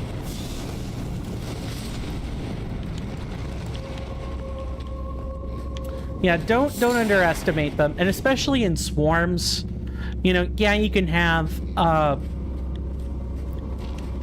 shit.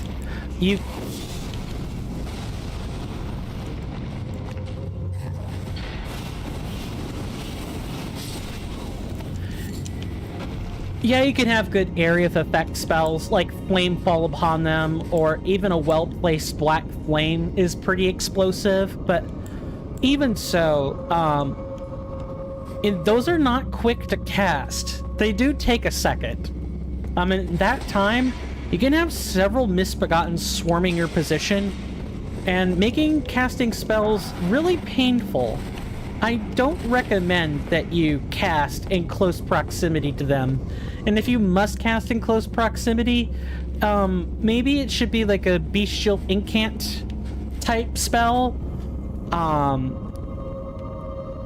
Like a Rock Sling.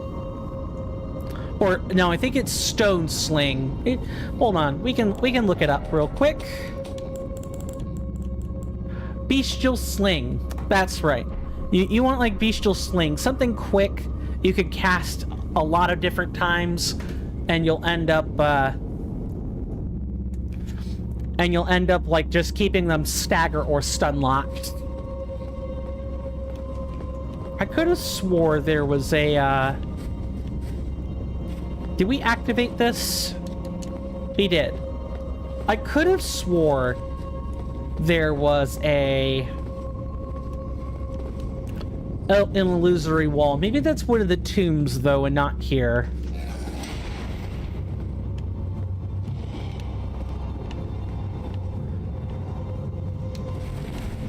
Okay, no illusory wall there. What about over here, though? Nothing. Okay.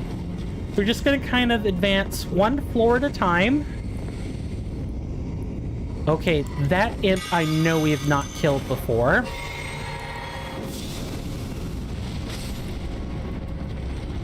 What did I just... Oh, hello.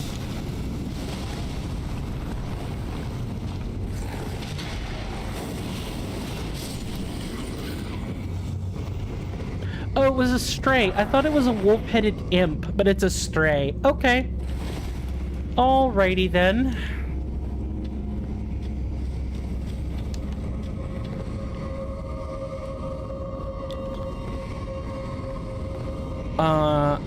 Are we...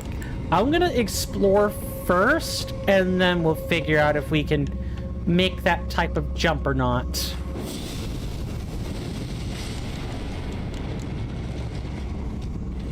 Having this spell feels really nice. It feels really good to have a spell like this just at our fingertips. It's expensive, but it's nice to have.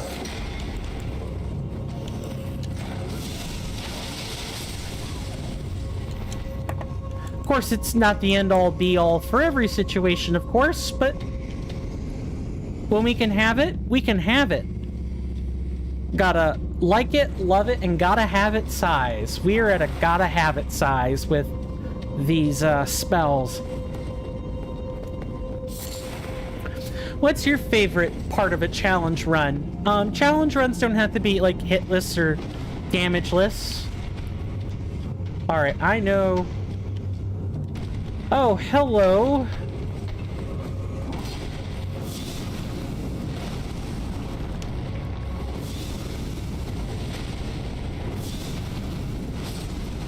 No, you don't get to do that. I have to admit, that felt pretty good. Being able to three-shot these nasty MFers, I wouldn't trade that for the whole wide world.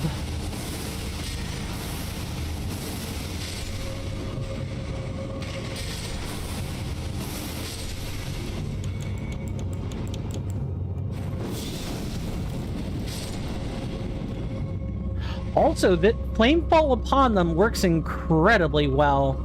If you arc it downward, it concentrates the area of effect. Really neat. Okay, quickly. I feel confident you probably could have made that if you ran.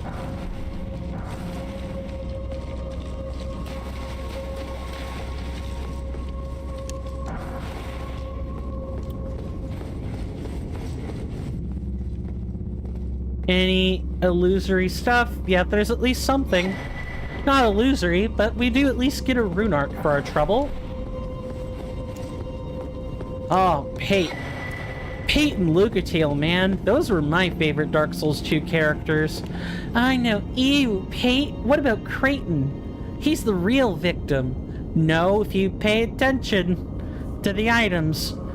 I mean, yeah, Creighton's like straight with you, but Pate is also straight with you.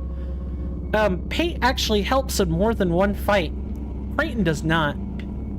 Creighton's also a known serial killer, and Kale even struggles to remember the guy, but then again, that's Dark Souls for you. Everybody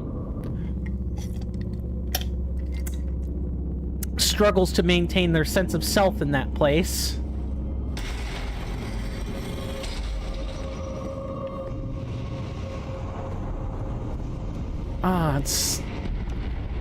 I don't think we should go on a flask count this low. I think we'd be better off trying to, like, salvage this a little bit later. Yeah, I don't feel right. We should go, we should go return to the rest site and then make a leg it a second time. Try not to get butchered by all the misbegotten on the way over there. And then probably shit. Oh yeah, you could totally make that fall. Okay, cool. I was about to say Demi-Fiend. I almost said it. Demi-Human Ashes. Demi-Fiend's a different game, Coin. One that I would love to stream for you guys. I'm a huge SMT junkie. I've got 3. I've got the remaster on Switch and on PC. I also got the SMT4, SMT4A, and I've got 5. I don't have Vengeance, SMT5 Vengeance, which stinks. Thanks, Atlas, for surprising us last minute and invalidating our base game purchase. That's really nice of you. Your thoughts. All right. Your ambitions. The principles you would follow. I feel like I need more health. Yeah, and we want more health for the Mimic tier anyway when we eventually buff it up. All right. And with that, we are now ready for break number 2, on time this time.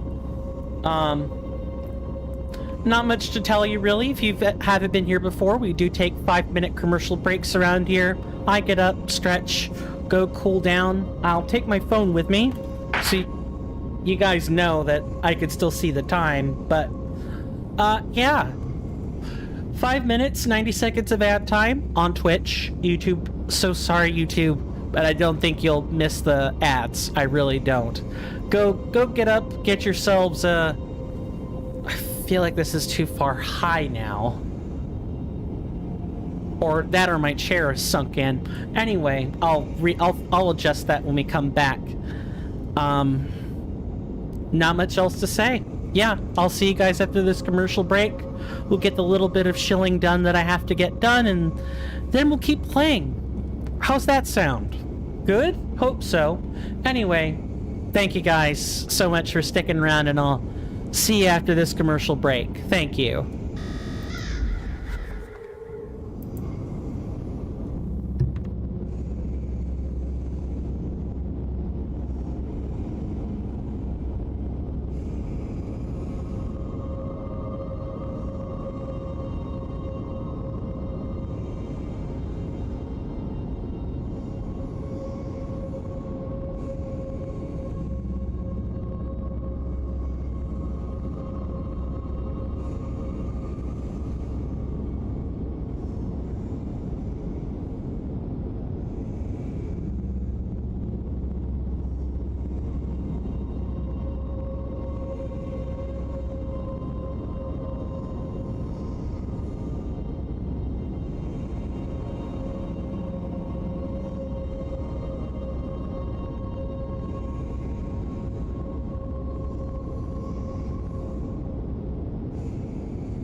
Sorry about that, folks. I am back. I needed a moment or two longer to recover than I would have liked.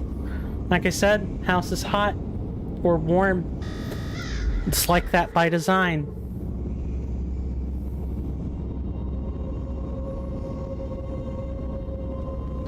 Okay, I think I've got the camera situation all figured out.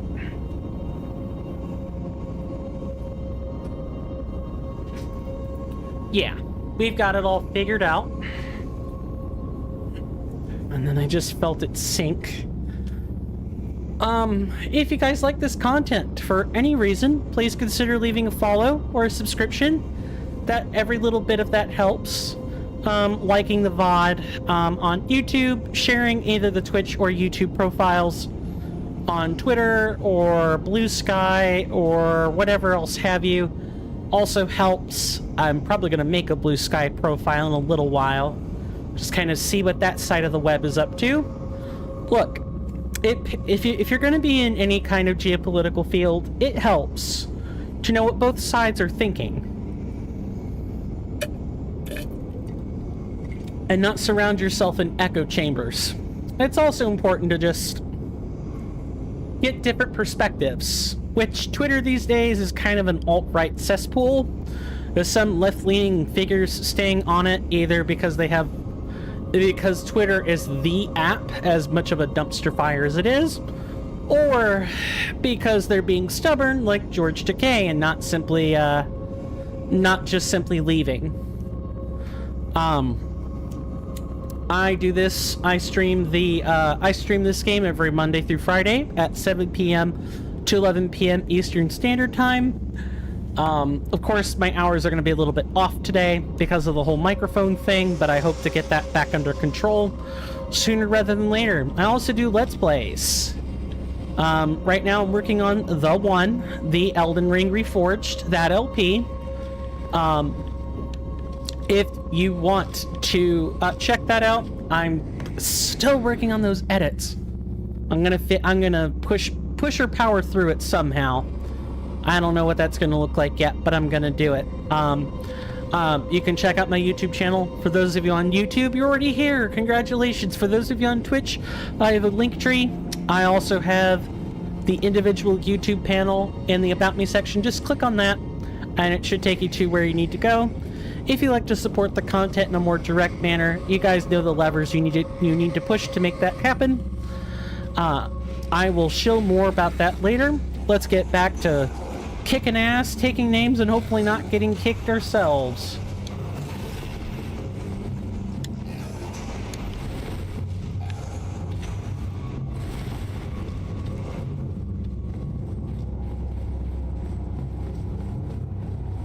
All right, I think we just managed to get past. All right, I'll see you guys on the other side of this boss fight.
Yep. Got trapped. That was a lot of extra seconds I spent. Was at least a boss hit this time. I'm pretty happy with that.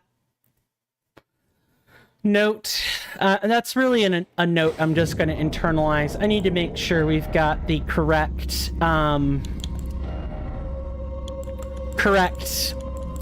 ashes in the correct spots. That would help fix all that. Let's try again, shall we? Hopefully with 100% less screw-ups. We're gonna remind them not to get excited. Now, don't get excited. Good old Maxie. Soul Calibur characters, man.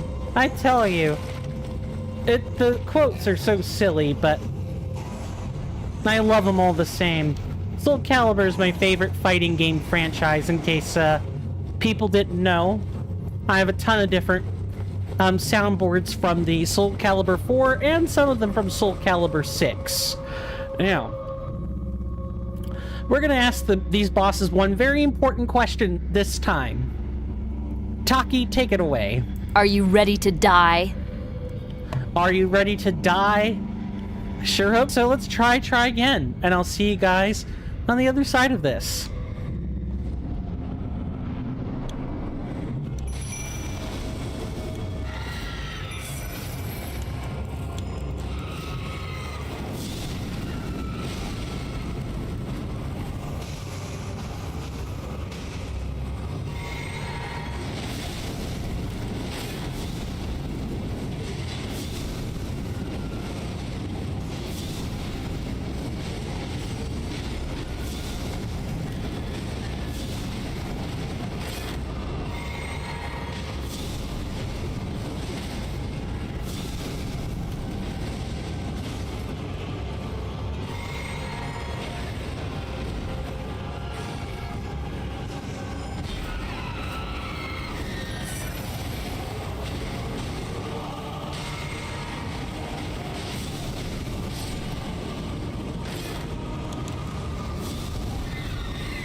See, I just had to be correct this time.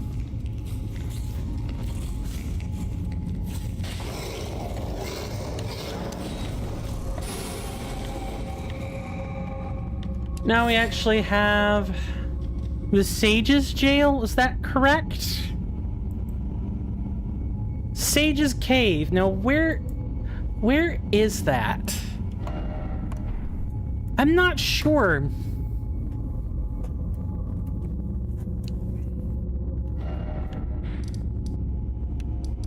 Let's go back to the abandoned coffin and get ready for Lanceax, huh? We gotta get that dragon down to 10%.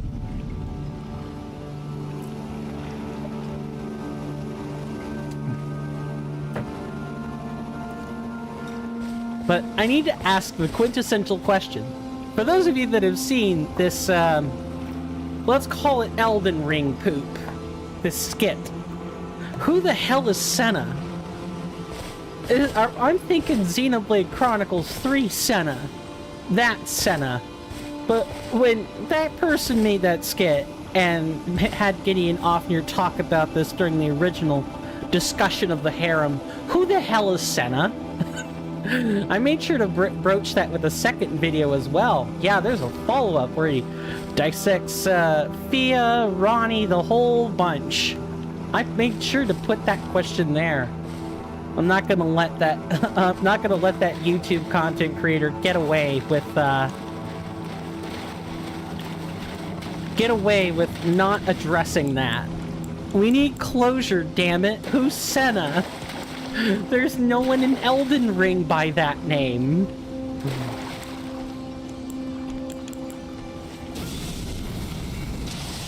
Yep, hop down there. Now you're gonna hop over here.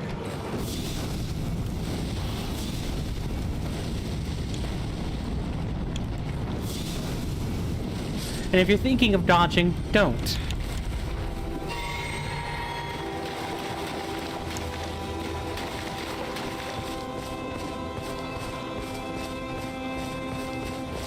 We just gotta watch our backsides. You would rain, game. You would make it rain right now.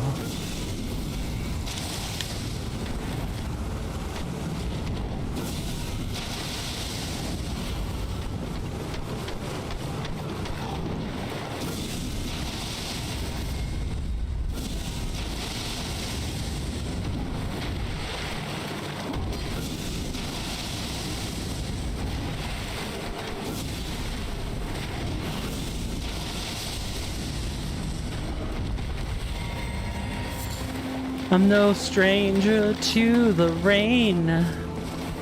Oh, Ultra Boss is great. I love that synthwave track. That and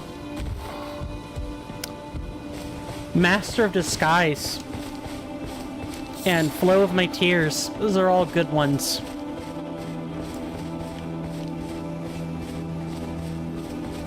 Now we're looking for, well, first we're making sure we're not getting mobbed by the local Omen population, because they love to crowd these things.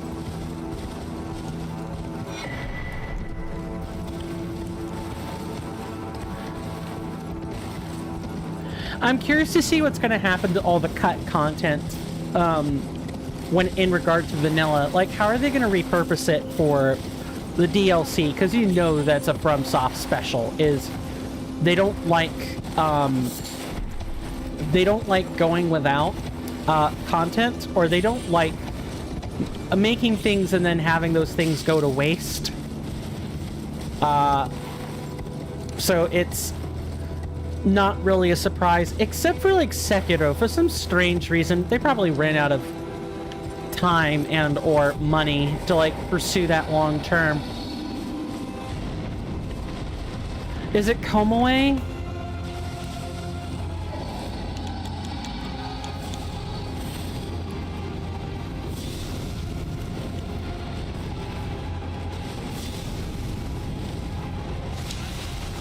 That hurts.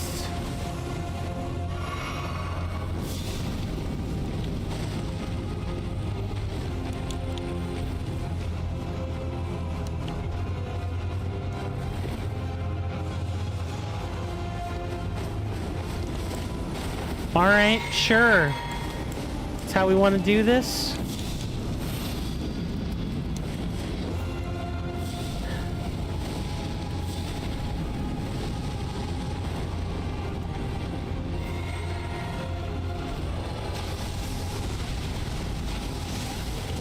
I'm trying to like get a read on these attacks, but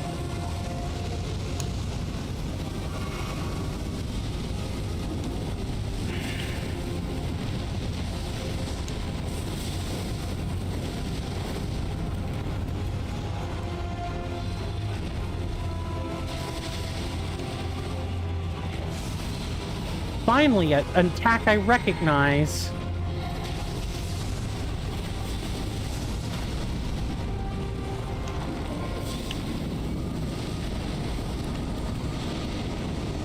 Did you lose interest, little dragon? I thought you might. That's fine by me. Yeah, it's like 10 or 15% health, and then you just... It's like peace. I didn't want to fight you anyway. I was just curious to see who the meat was.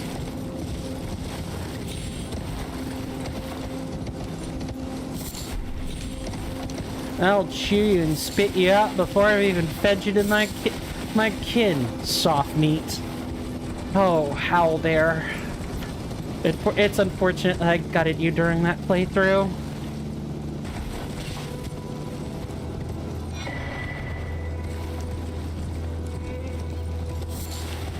I want to go back to Baldur's Gate 3 eventually, but they're still working on content.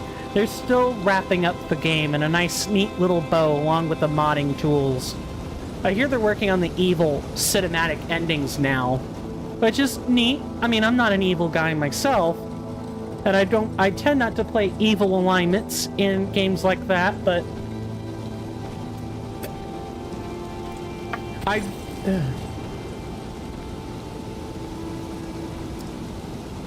do if I know I'm gonna stream it, and that's really about it. What can I say? I'm not an asshole. I'm not a jerk. 1, 2.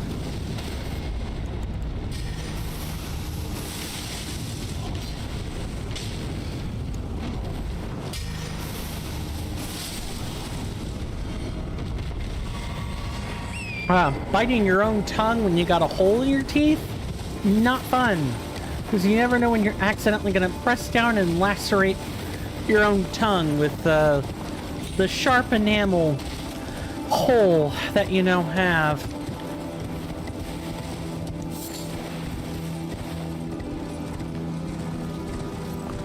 I felt something in my teeth. Sorry, I had to try to get it.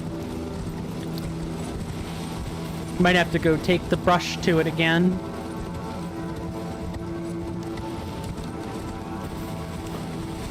Let's at least try to get the thing with Millicent started.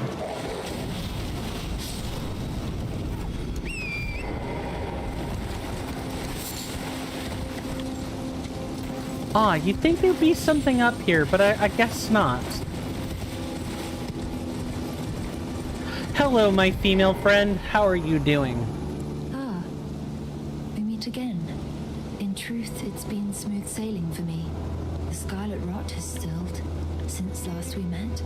As such, I've been able to continue my journey. Though rather vexingly, I realized that if I still had my sword arm, I could have aided you in battle. I mean, you did, but whatever. Now I'm tracing the path Melania took, after unleashing the power of the Scarlet Rot during her battle with General Radahn in the Kalè wilds. I should like to meet her. This vanished woman. I think she's in the north, in the lands that lie beyond the Erd Tree. Now, she's passed in... We'll see about getting you your sword arm, my friend. But that might be a while. We gotta find the Sage's jail. Sage's cave, excuse me. I think that might actually be... Shit. I was not looking to have the Tibia Mariner come after me right now. I forgot about that.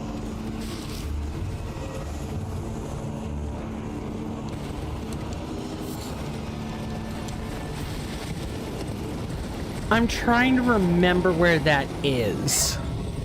But, like I said before how I've got the first half of the game kind of memorized.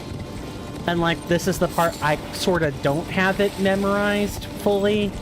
Yeah, this is what I'm talking about. I've only played this, like, a few times. Or played this section a few times. And eventually, after we hit Lanedale, I won't know a single thing, but... that's fine. It'll be fun discovering that part of Elden Ring that I've never even played in vanilla. Yeah, I know, weird. I'm doing a challenge run without having beaten vanilla first. But I don't need to beat vanilla to have an appreciation for this mod. I really don't. I've played through enough of the confounding decisions that were made with the base game as is.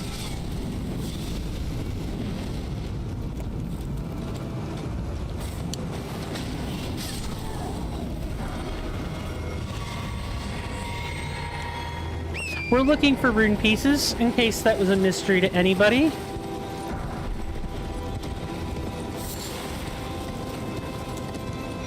Since 10 of these are now worth a stat or a secondary stat increase, that means extra stamina, extra FP.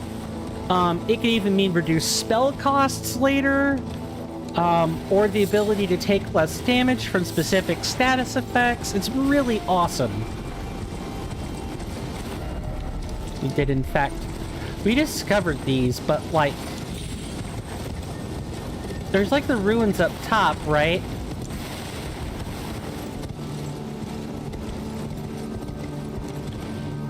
I think we deal with the Lux ruins later. I'm just curious to see if there's a pathway up there now. I don't think so.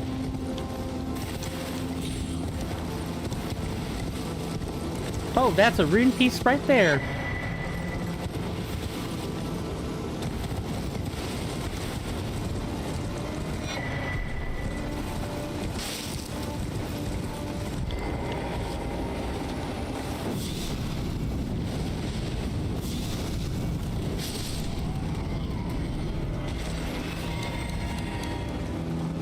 Ah, this is great. I love this place. I'll have to make sure we mark up the Lanedale soldiers and knights, though. We just kind of killed them without paying much attention to them.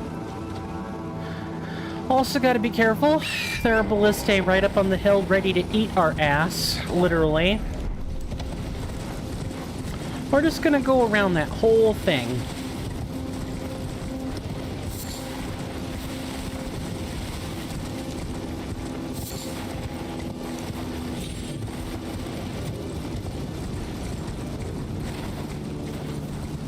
Ah, is it just the Mad Pumpkin? I think it's just the Mad Pumpkin.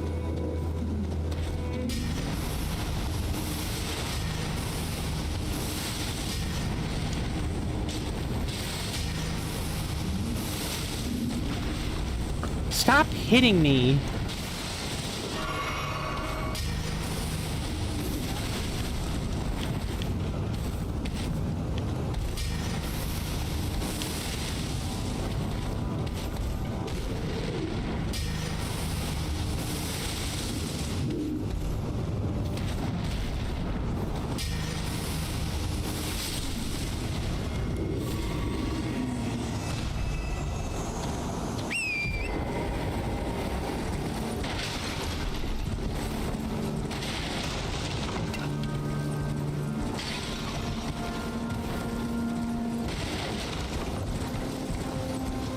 So I'm kind of like keeping my eyes and ears peeled for, you know, the Great Knights, as they like to stride they like to ride on their horses through these little encampments, and they can actually make my life quite difficult if they catch me unaware. Quite a common occurrence. More likely than you think. Just make some more marks so we don't run out. How about we annihilate them in one go? Oh! Oh my god, that is so... I love the smell of napalm in the morning. Okay, I really don't, but... You know, I had to say it anyway. Oh, just beautiful.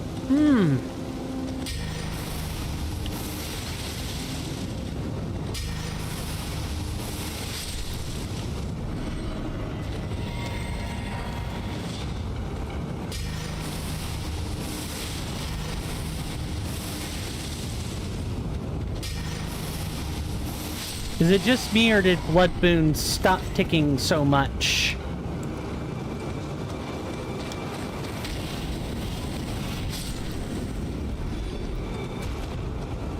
I guess we're wiping out the encampment while we're here.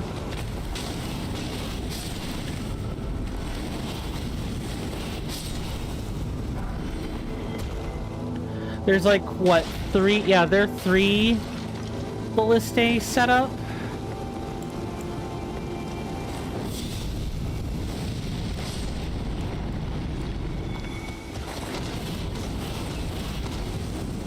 And you could just use the, I'm just gonna stand right there.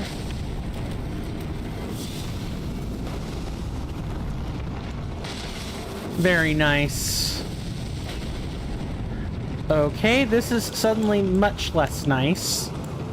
Let's get back behind some cover here.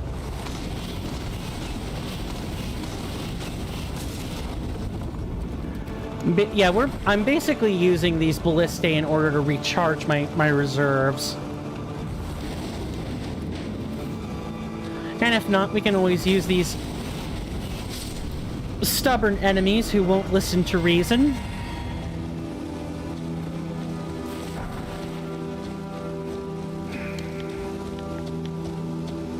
I know there is a Lanedell Knight making the rounds around here. We just need to find him. He may be in the encampment up there. And of course, because they're in encampments, they're going to be red-eyed, right?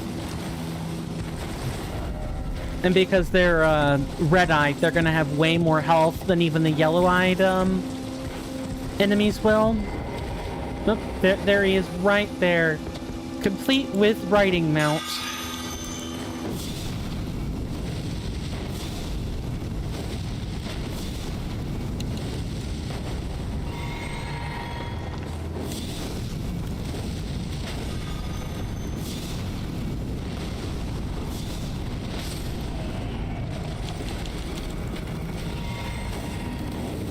Oh, fire glitch. Right, that happened. And where's the... There's like an omen around here, I'm fairly sure. I, of course, could have long since forgotten, but... Hello, sir, knight.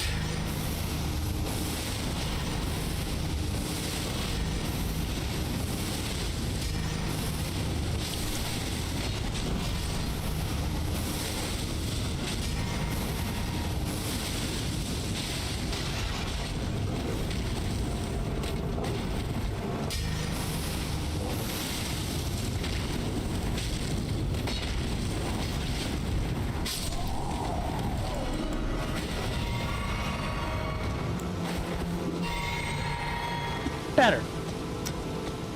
I like the way that played out. And I think our reward for this is the Lanedell. Ah, it is the leather-draped tabard. Let's go get our Altus Junction rest site and we'll go from there.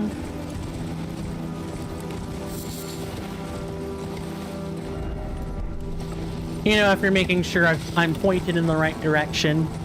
Altus is kind of where, in Reforged, like, it really steps up what it expects you to know and or do. If you don't pay attention, you will die. Straight up. No holds barred. It's for real. That kind of sentence. Oh.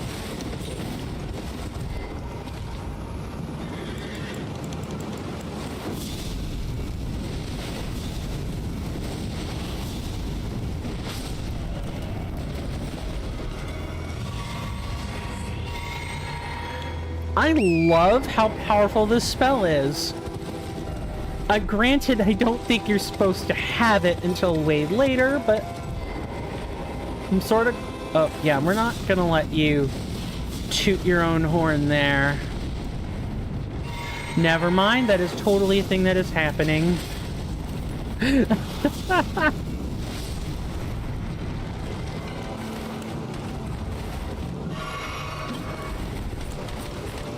I love how we hit the guy from the back.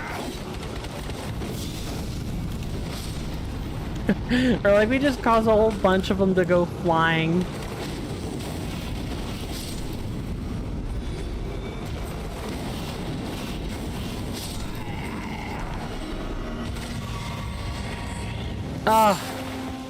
You guys, what do you guys think you're going up against, huh?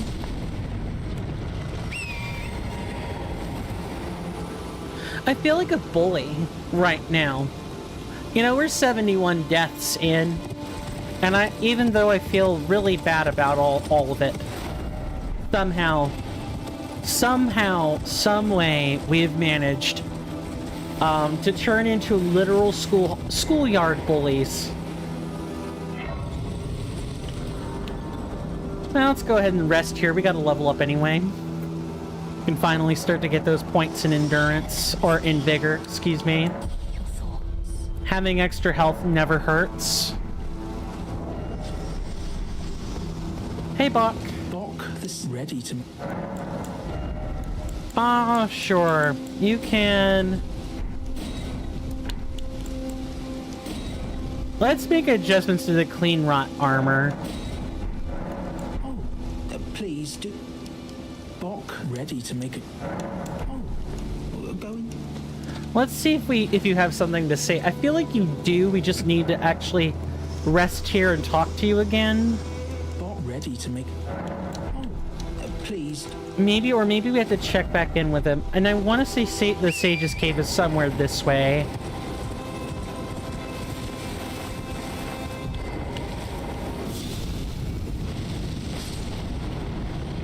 Man, I do so wish it would stop bloody raining all the time. Well, I hate getting, like, rained on like this.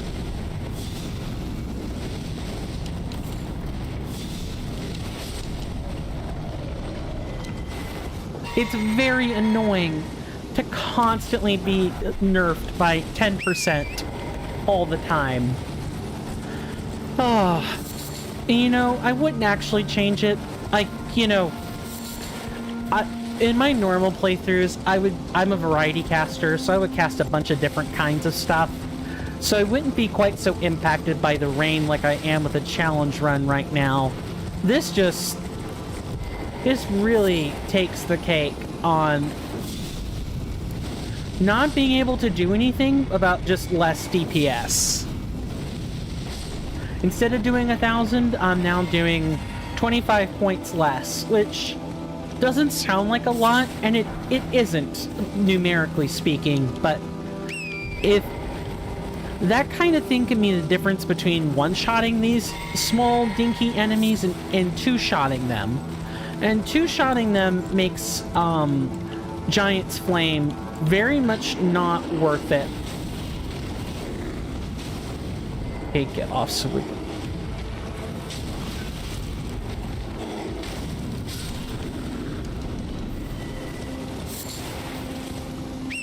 Gotta be careful. There's a rune bear up here. I kind of want to avoid them. Ooh, you know what we can do? We can use a concealing aromatic.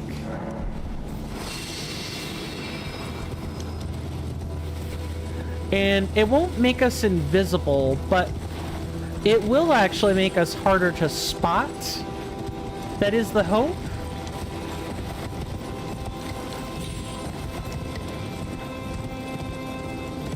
Oh, I think I'm right.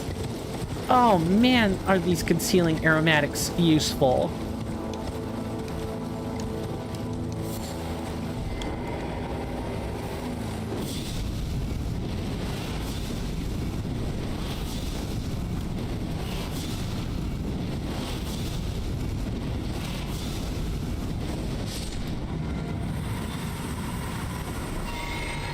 Well, one bloody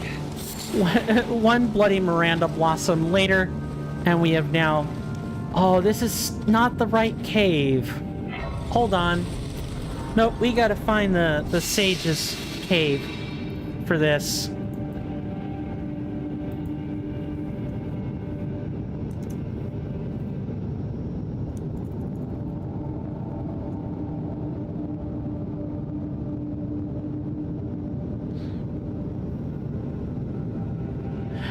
Ah, okay. No, it's back here before the Lux Ruins. I knew there was a reason I went through and did this first. It was pretty strategic, but I just totally forgot about all that. Alright, let's step out of here. And back toward the abandoned coffin. No, is that the correct one? I think that's not quite the correct one. We're gonna find out. No, it is the right one. Okay. We're gonna head over this way now. Try not to get hounded on by all the enemies that are over this way. The Miranda Blossoms love to incite their prayers and make us pay.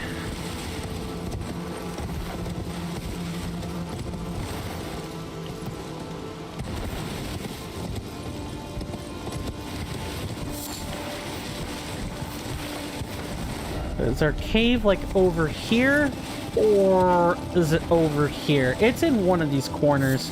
We just gotta find the correct spot. I think it might be here.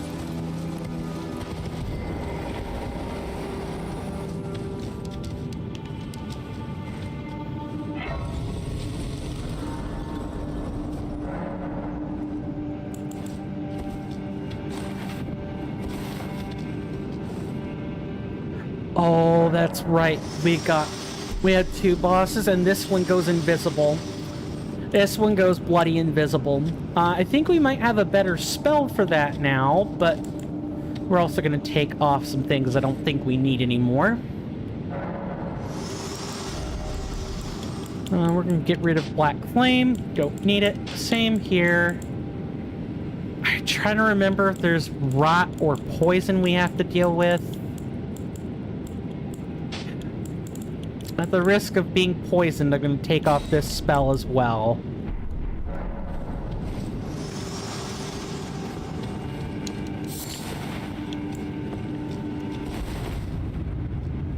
One of these is like secret and the other is mandatory. We're going to... Oh, hello.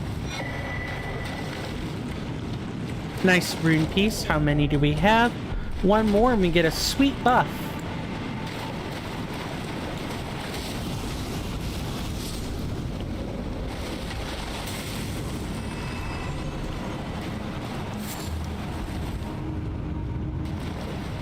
Lots of illusory passageways.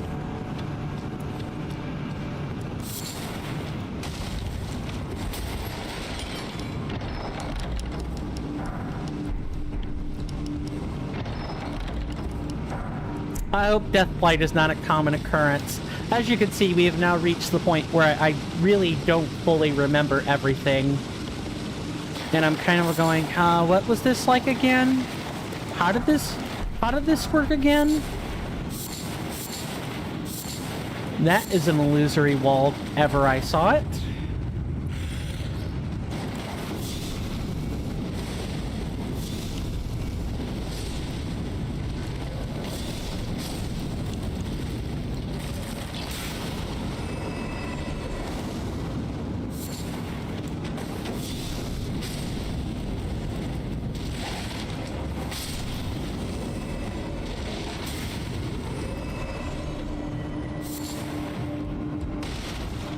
This feels like a place a rune piece should be, but it's not.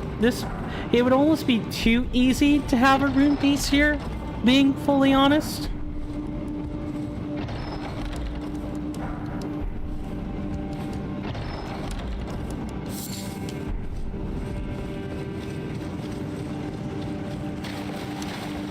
Is that a illusory wall? Nope, it is not.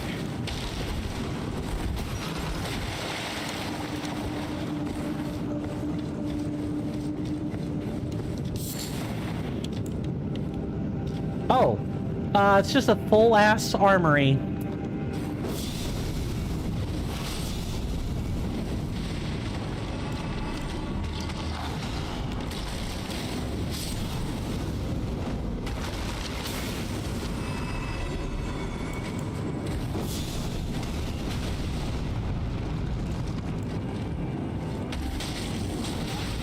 Gotta be extra careful.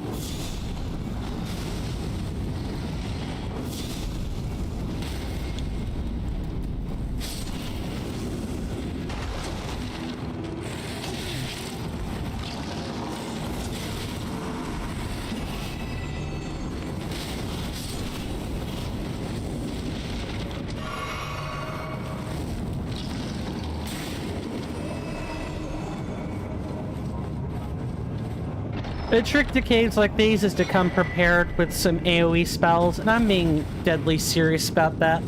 At the point in the game where you reach Altus Plateau, you should in fact have some area of effect. Even just coming in with a pot or a bomb or something along those lines would help immensely.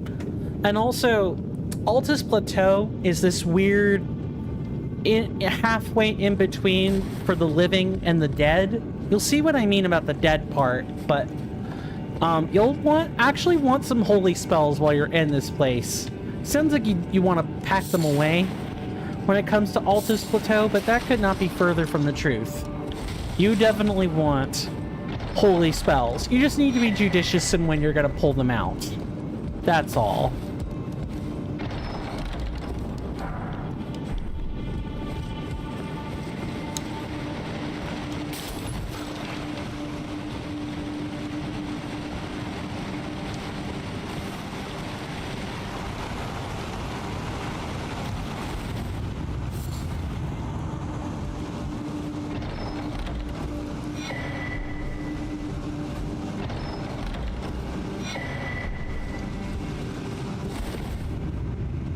Oh, I don't remember which one this is.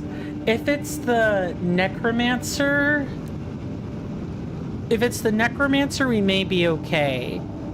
If it's the Black Knife Assassin, let me explain a little something about this one. That I do remember. This one goes invisible. This Black Knife Assassin goes invisible. Your way of dealing damage to it is to literally sit in your own fire, like any kind of lingering effect, and have them walk through it. Or you can have summons. Actually, come to think of it, we probably want Cursed Blood pots. Like, we need to mark her as soon as she becomes visible. And we also want our lantern on. It's pitch black in there. Yeah, we're gonna mark her. We're gonna make sure if it is the Necromancer Garrus, I'm not quite sure. We may be okay, but I feel like since this is the illusory wall that we found it's probably not Necromancer Garrus. Anyway, I'll see you guys on the other side of this. I hope I'm correct. I don't know what to explain for if I don't know what this is. Hello, Necromancer Garrus.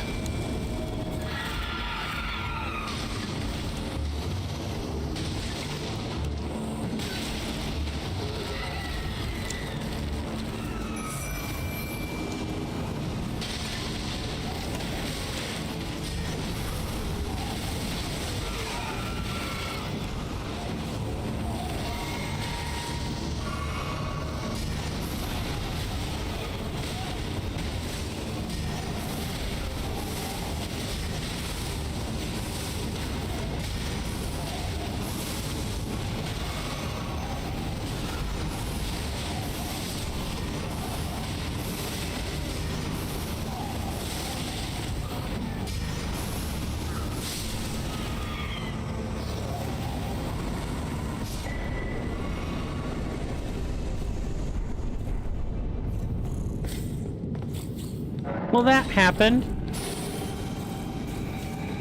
Okay, so it was Necromancer Garrus. We'll have to make sure we don't advance until we know the number of hits we're going to take, or deaths we're going to take with the Black Knife Assassin. That we're probably going to end up taking at least one. Oh, hello, Rune Piece. Glad to see you're here. We're going to go back to the entrance. Let's see if we can speed run our way to this particular one. There is also like the skeletal snail, but I don't know if that was part of the fight or if you'll just find that in the cave.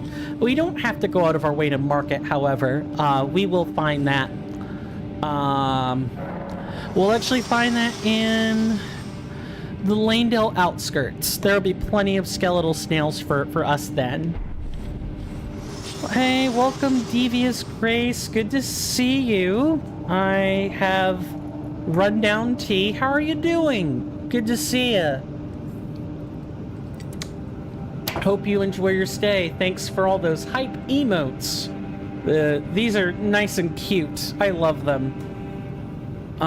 Posture check. Okay. I just have to make sure I sit up straight. Let's see. Oh, yeah, thank you for following yesterday. I really appreciate it. Making chicken? Oh, what kind? Tell me all about it. If you're so inclined. Let's get a shout out for Devious Grace. I gotta do that.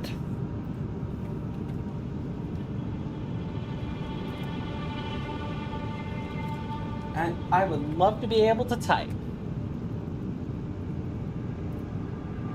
You're welcome. A Dead by Daylight enthusiast. Baked chicken today? Awesome.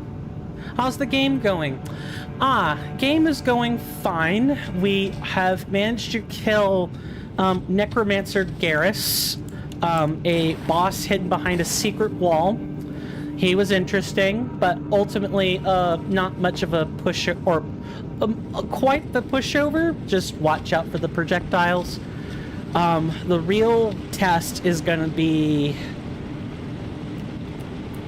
this Black Knife Assassin coming up, because this is one of the ones that goes invisible in vanilla. And, oh geez. No, let me not get... Sweet, can't wait to watch. I hope you look forward to it. The stealthy Black Knife Assassin is not a trifling matter, like at all. I'm anticipating issues that I hope I can overcome with the right prep. Since someone has graciously come into the chat and given us some hype, I think I will make sure to refresh everybody's memory on what we're doing. Hi, welcome to Elden Ring Reforged. My name is Steven. You may call me Coin or Swirling Vortex, or Steven, whatever fits your fancy, whatever would make you easier and or more comfortable.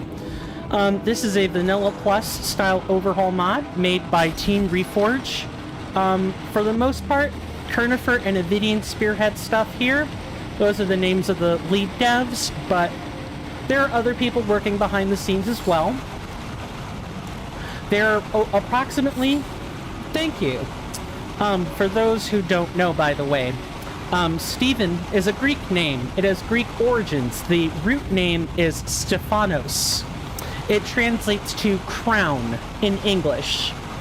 My name is actually spelled with a PH, further cementing its origins behind the name, and I couldn't be happier that my first, middle, and last are all 7 characters each.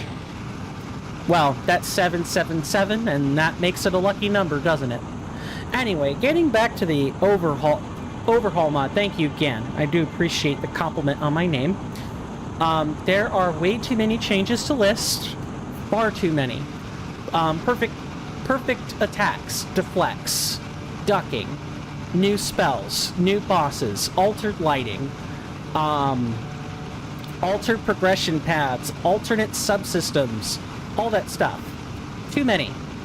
But if you ever want to know more information, you can type in !ERR, all lowercase, all one word, no quotes, to get access to the mod page. You can type in !ERRW to get to the wiki, !ERRD to get to the Discord. You can also type in !DRoute to see all of the lovely notes that I have taken up to this point. I'll just quickly flash the Google document. It's a pretty serious endeavor, this challenge run.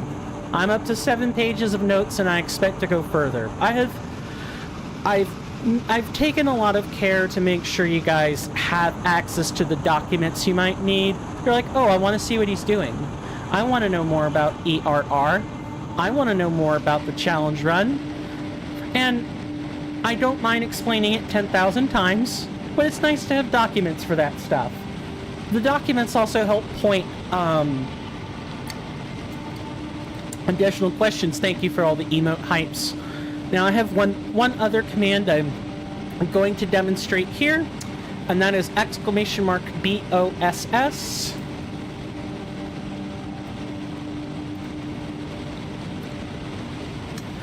And what that means is we're about to enter into a boss fight. I need to concentrate. It's not that I don't like talking, but I can't split my attention between this game and both chats, Twitch and YouTube, so I don't. I do say hey, I do acknowledge statements, but I don't actually meaningfully reply to them until either A, I die, or B, we beat the fight. Or C, something weird happens. What other games do you play when you have a second? I have plenty of time. Currently, I only play this one, but I used to be a variety channel, and I still think I kinda am when I really get down to it. But I've played all kinds of stuff. Let's see. Among the games I've beaten, we have Xenoblade Chronicles 2. We have Bayonetta 2. I would like to have Bayonetta 3 be added to that list, but I used to play Callisto Protocol. Only I remember that. That must be a long time ago, right? What else have I played? I've played Fallout 3. I've played Dark Souls 3. Dark Souls 3 and Dark Souls 1. I have not played Scholar the First Sin for you guys, but I have played it in my off time before. What else? For a while we were doing Tales of Berseria and Baldur's Gate 3. It's newer. It's a great game. For real? Like Dead Space, but better. I'm gonna write that down so I can look into it. I can look into it later. Provided I can get my pens to cooperate. I'll have to check that out on YouTube sometime, or it can pop into one of your streams whenever you happen to be streaming, Devious. This was called Callisto Protocol.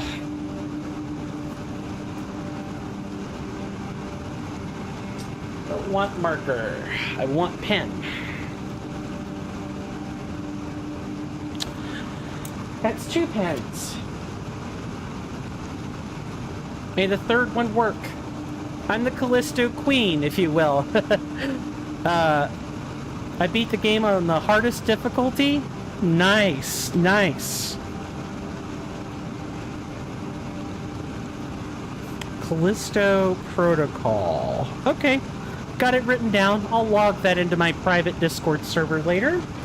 That way I always have those notes handy. I'll take a look into it, thank you. I always enjoy game suggestions. And who knows, I'll do the necessary shilling I need to do later, but one of the perks of being part of the subscribed crowd is getting to vote on new games when we play them. Thank you. No problem. I'm glad to have you here. Now, I have rambled long enough. It is boss time. I'm going to see you guys on the other side of this. Wish me luck. All the GGs in the world. But I hope I don't need it. Although I get the feeling I might. And I'll see you guys on the other side of this fog gate.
Okay.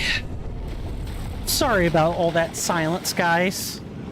But you see what I mean with it being difficult to concentrate? I couldn't imagine being, you know, a real honest-to-goodness big-time streamer, focusing on that boss fight and talking to people at the same time, and a lot of the challenge runners I see don't do that. So it's best to get into that habit now. But you saw how she was jumping around all crazy. I was constantly panning my camera left and right, and all around. I got grabbed and stabbed like 3 different times, and I still couldn't really ever mark her with the cursed blood pots, so that the summons kind of just knew where she was. Yeah. I doubt I'm a legend, but thank you for the compliment all the same. Appreciate it. It's definitely not easy, and I have a lot of respect for the challenge runners, whether deathless, hitless, speedrun, who can do that. The ones that come to mind are like Oats and Goats, Gino Machino, K-Witty. Those people have been doing that a long time and kind of know when they can and can't talk in the midst of fights like that. It's a skill I'm trying to cultivate, but it's also dangerous to cultivate when I'm trying to complete a challenge. It's a tough balancing act. Now, we didn't die to her, and we had 1 death on Necromancer Garrus. Yeah, we had exactly 1 death. So now... No, we had no deaths to either. I'm misreading the Perfumer Trisha line. Okay. Now we gotta go find Demi-Human Queen Gillica. That's gonna be real fun. We're gonna return to the Erdtree Gazing Hill, and we're gonna take our break. We're a little bit overdue for the last commercial break of the evening. I take 5-minute breaks around here. For anyone who doesn't know, I have a hot house, and I need to step out of my office every so often to cool off. About 5 minutes usually sets me straight. For those of you on Twitch, I do run 90 seconds of ads. I know, nobody likes ads, but I gotta do something to keep these lights spinning. So I definitely recommend that you get up and stretch for yourselves. Maybe finish working on that baked chicken, etc., etc. I definitely do not sit in for ads unless I'm supporting a streamer or something most of the time. But I want to thank you guys so much for sticking with me up to this point, especially given how quiet I am sometimes. I'm cooking. I'm always standing. Appreciate it. And I hope the baked chicken goes well. Anyway, enough of me yammering about. You guys that have been here before know the spiel by now. And again, 5 minutes, 90 seconds of ads. I'll make sure I'm on time this time. And with that, I will see you after this short commercial break. Thank you very much.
So sorry about that. I am back.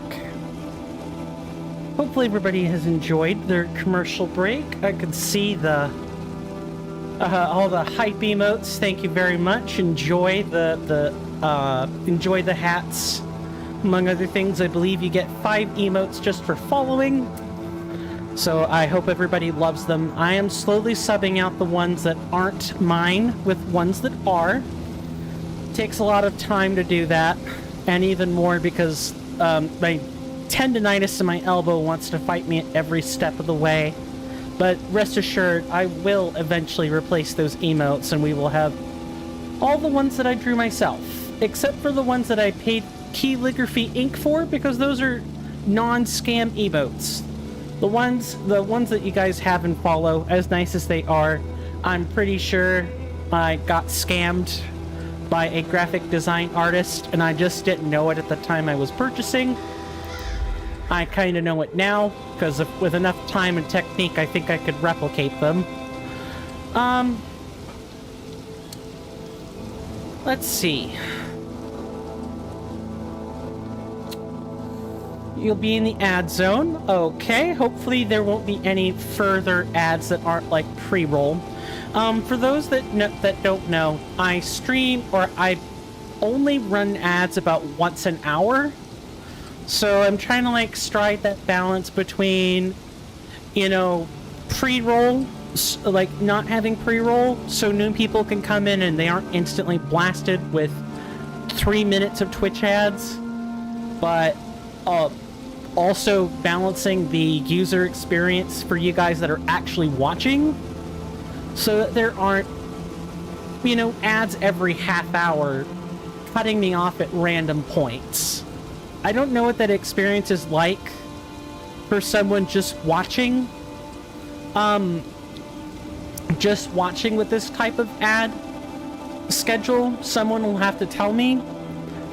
Because I can't watch myself. Not really. I don't have, like, burner accounts to spare on this.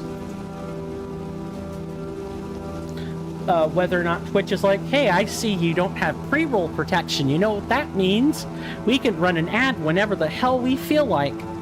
30 minutes, 45 minutes, 55 minutes before an ad? Who cares? We can run multiple during that 1 hour gap or half hour gap. But I do my best to strive that balance. I do want to thank everybody for being here so far. I greatly appreciate it. I appreciate the company tonight. I really do. Devious, if you're still here, which I can see the emotes that you are, would you be willing to tell us when you stream, my fine friend? I normally stream during the evening, so it's kind of difficult to attend other evening streams, but if you stream during the midday or morning, I would love to know. Maybe I can find a way to attend sooner rather than later. I'm really bad about that. Like, I'll follow people in a networking stream and then something gets in my way and I just never check them out. I'd like to change that. It's gonna take effort on my part, but I'm willing to do it. I work full-time. You do morning and night. Depends on the day. Fair. Fair. Completely valid. It's all good. You're here in spirit. Thanks. Thanks. But we can't help each other grow if I'm not actually physically there. Like, that all hurts. It's the whole thing about making content. If you're trying to make a living out of it, like I am, and even if you aren't, it's nice to actually have people there for you.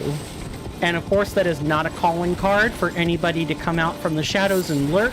I love my lurkers. They make up the backbone of my streams. I would not be here without them. It's just nice to actually have people there. That's all. I'm making commentary. I really gotta learn to stop doubling over backwards with my explanations. That's another thing I'm bad at.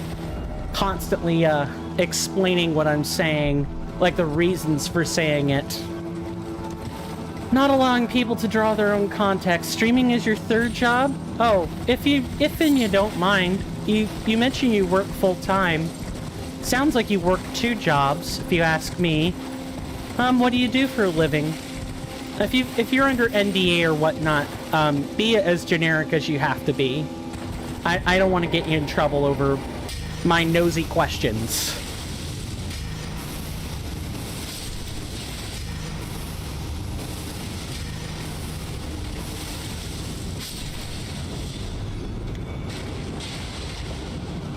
I'm working on finding work for myself. It's gonna take a while. I'm trying to get into the whole house sitting business. It's not easy. There is a market for it, but it takes a lot of time and you gotta build up a lot of connections. You're a dog and cat groomer and a gecko breeder. Ship them all over the USA. Oh, that's really cool. How do you like that type of work? Like working with animals and especially our lizard friends. Make sure I'm not messing up what I'm doing myself. Alright, now I gotta figure out how to get to the Lux Ruins. I do not remember this off the top of my head. No, I did not want to dismount Torrent, thank you very much. I think the most I do with pets when I'm, house sitting on the sly is, I make sure their litter boxes are kept well. That the pets go outside, they take their medicine when they're supposed to, and all that fun stuff. I don't pet sit, but it's part of house sitting. If you house sit for any length of time, most people have pets and they kind of want them taken care of. And it's always easier to be over at that person's house taking care of their pets at their home. I wish I could pet sit, but I cannot do that. It's rough work. I can imagine. Grooming dogs and cats all day, answering this request or that when you're grooming them, and then I don't even know what's involved in gecko breeding. I imagine that's probably really rough. And you're probably doing research a good chunk of the time as well to make sure you're not, breeding any incompatibilities between gecko species. I'm not a zoologist, but I know some basics about animal breeding, and it's a lot of work.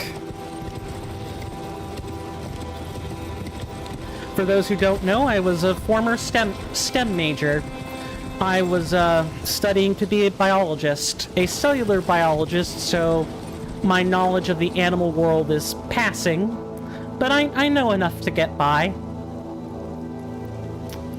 I couldn't tell you how to navigate a cladogram, but I could probably tell you how most species, put two and two together, use the bathroom or eat or reproduce. I could probably paint a pretty good picture of that. But by and large, I was studying the cellular world. How do your mitochondria strip the necessary energy from oxygen molecules in order to power the processes of your cells? Because it's not... Your cells have to get the energy from somewhere, and it's not all sugar. It's not just chemicals, it's electricity. It's both. Well, it's a lot more than that, but hopefully people get my point.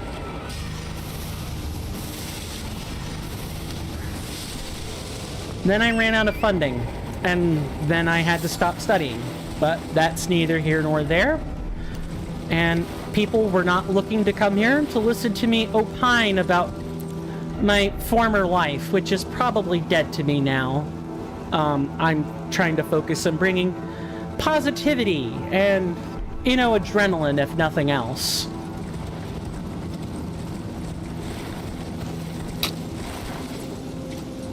To everyone's busy work week. Okay, where are these? Where is the entrance to this? It's up here, right? I just didn't go far enough up the hill. Yeah, there's the demi-humans. I think we've ended up in the right place. Wish you were here to try this chicken? If you're part of my Discord, you could at least send the pictures. I'm kind of a foodie myself. Okay, I need to focus a hot second because the demi-human chiefs are pain. I would punch a baby for the chicken. Pardon my French. No pardon necessary. I get that it's a turn of expression.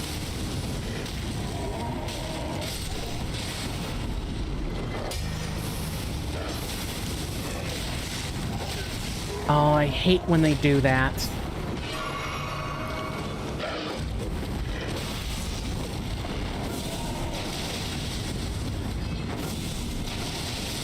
Okay.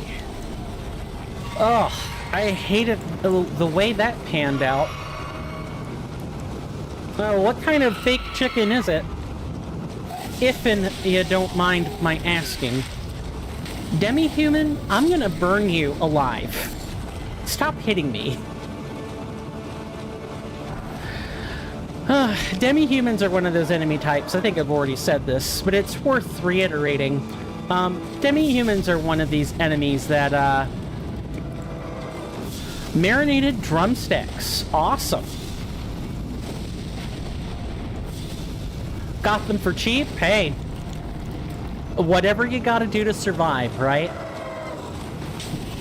Cheap chicken doesn't matter so much as what you do with it. Or I should say, it doesn't matter how you get the chicken, it matters how you use it. And if you got it to taste good, it doesn't matter what its price is. Though obviously, cheap is very good. Food prices are very expensive the world over right now. Ugh. That's about as much as I want to say without talking about the state of geopolitics, current events, or world religions.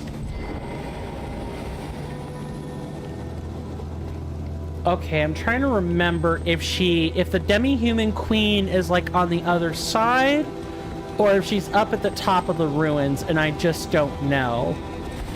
Like I've said before, this is part of the game that I have like fuzzy memory on. I've played up to Volcano Manor in vanilla, and then stopped. Or I should say, I played up to Volcano Manor in Reforged when we were doing the stream Let's Play, and then that stopped. So now I'm coming up on parts I truly wish I remembered a little bit better than I currently do. That's kind of what these challenge runs are for. I'll have this segment memorized in no time. Memorized, maybe stretching it, but my point still stands. I'm gonna at least know what I'm doing.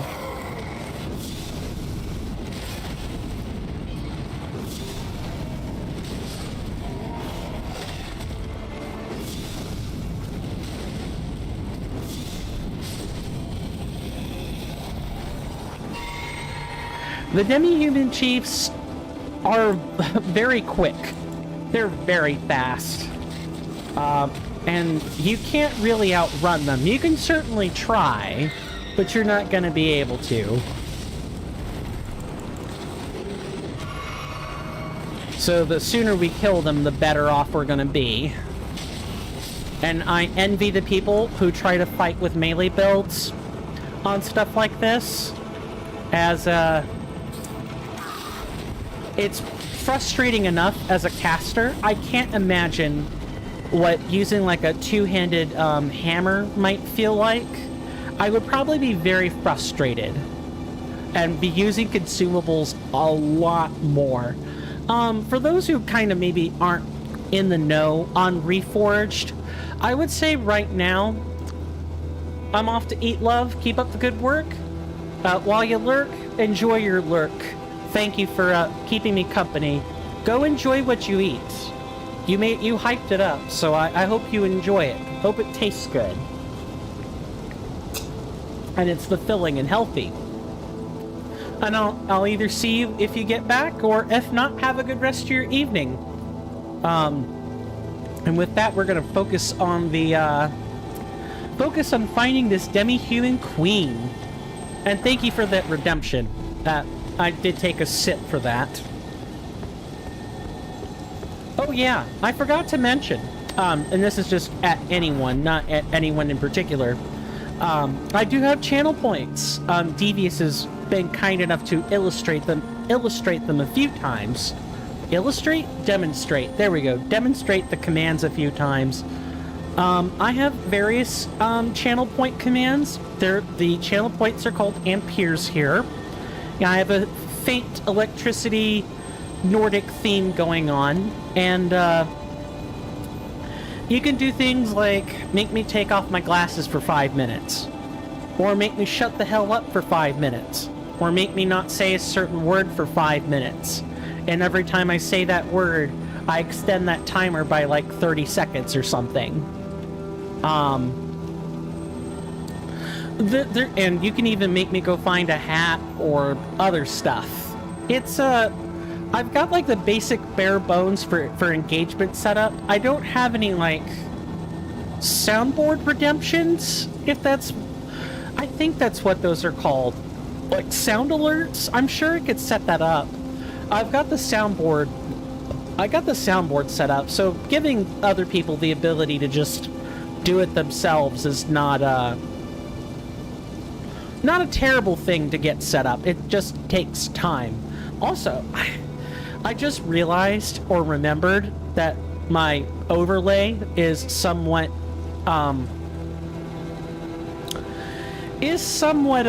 uneven on the bottom with the panels and everything. I'm gonna hate fixing that.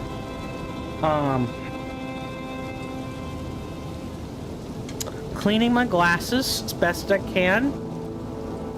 Ugh, it's all that smudging in the front. Okay, that's serviceable. Let's go find this demi-human queen, and hopefully it's somewhere nearby, and not, halfway across the ruins later. I feel like we might have to actually oh, hello. I don't think I've seen one glow like you too often.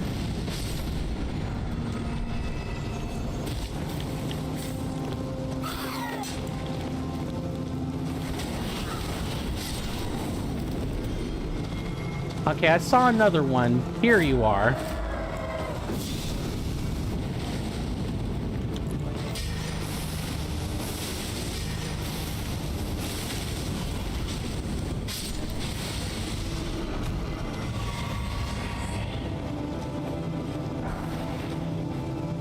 So this is a neat mechanic. In Elden Ring Reforged, the ruins require a little puzzle to solve. And if you solve the puzzle, you'll be allowed entrance into the ruins underneath. In vanilla, you can normally just bum rush these. But here, there's a puzzle. Isn't that neat? And there are somewhere between 1 and 4 ruin seals that you have to find. Each one requires that you stand still and make yourself vulnerable for a few seconds while you unlock or undo the seal. It requires a bit of FP as well, so if you're bum dry, you're not unlocking it. I don't know. I feel like if you're dry, it should just start taking health, but that's my personal opinion. Where is this other ruin seal?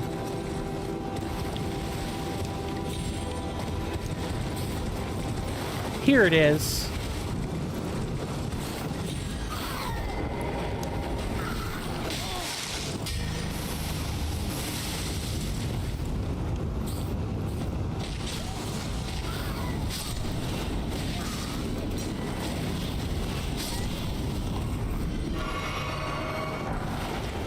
Where's the third one? I know I heard a third one.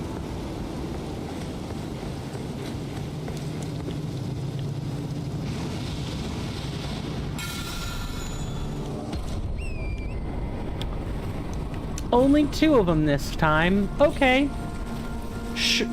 I can't believe I just didn't spot it.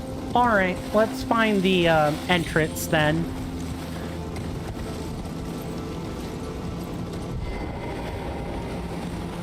I remember this one being quite difficult, so I'm really going to tune in and focus for a hot second. Let me also just check my alerts before we do.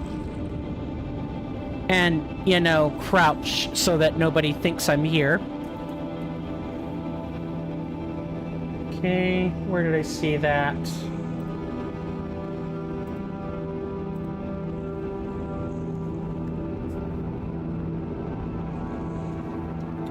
maybe I could, like, make the scenes and sources. Yeah, we might be able to do something like that. And then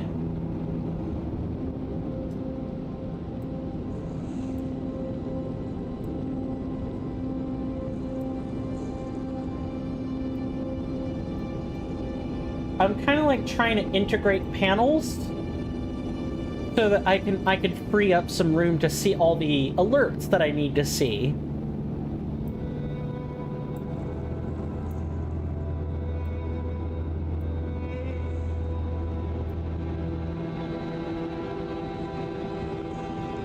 Okay, I think I've got this set up the way I want, almost.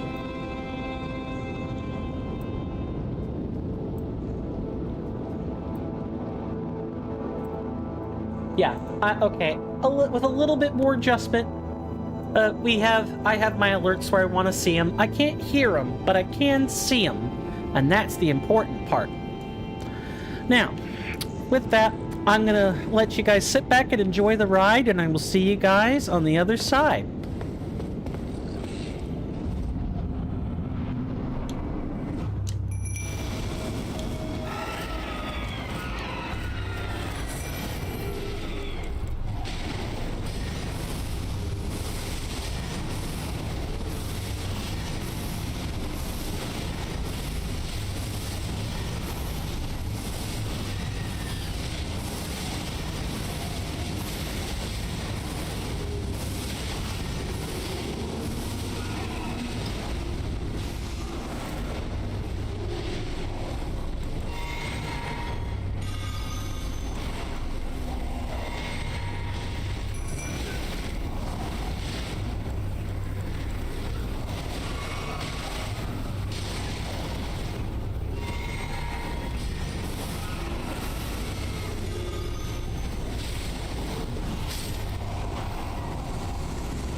I guess with summon, she's just fine.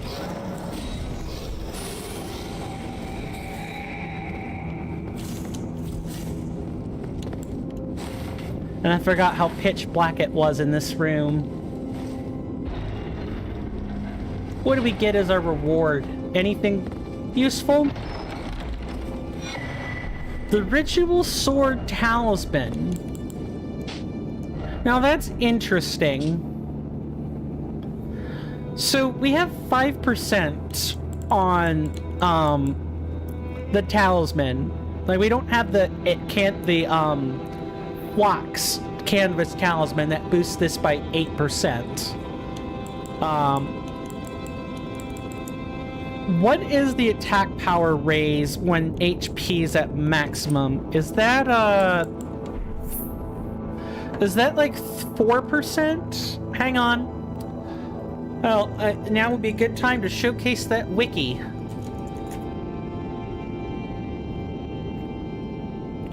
Go here, we'll look at not the new icons, that's for sure. That's gonna be under talismans. What talisman is this? Ritual.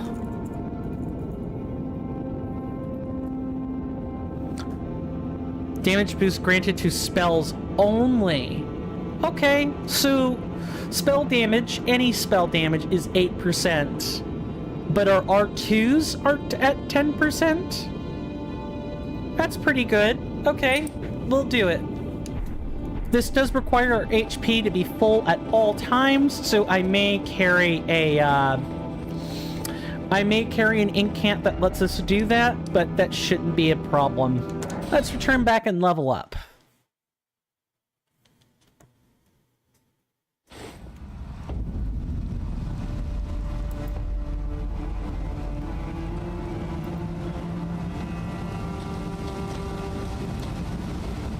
So next up is a literal lazy boss. And I don't mean lazy on Reforged part. I mean lazy in vanilla. This is a literal recoloring of Godric. You'll see what I mean. I don't think I'm allowed to summon for that fight this time. Godric, you were allowed to Feli Lu and whatever summon was powered or beefed up. Here, I don't think we're going to be allowed that luxury because we're in an Everjail this time.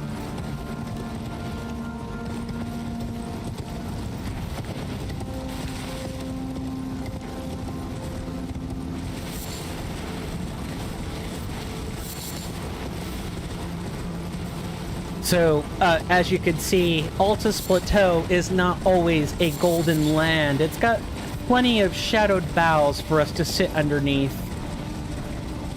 And dark, dank caves. I see you over there.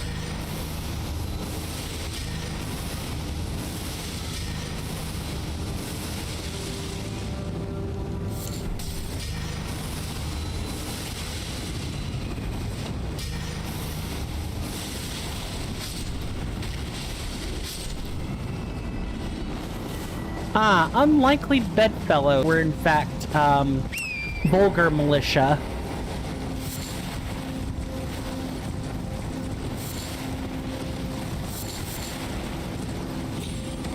Make sure we're not missing any rune pieces while we're over here.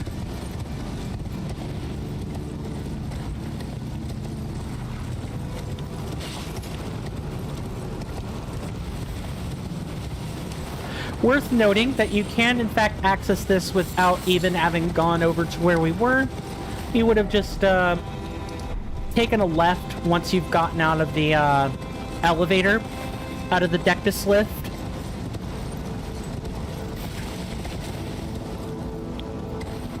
Oh, I'm quite sure there's a rune piece up here. We just need to find where it is. I'm gonna check the corner of this cliffside, and if I don't see it, we're gonna go fight Godfroy and be done with it.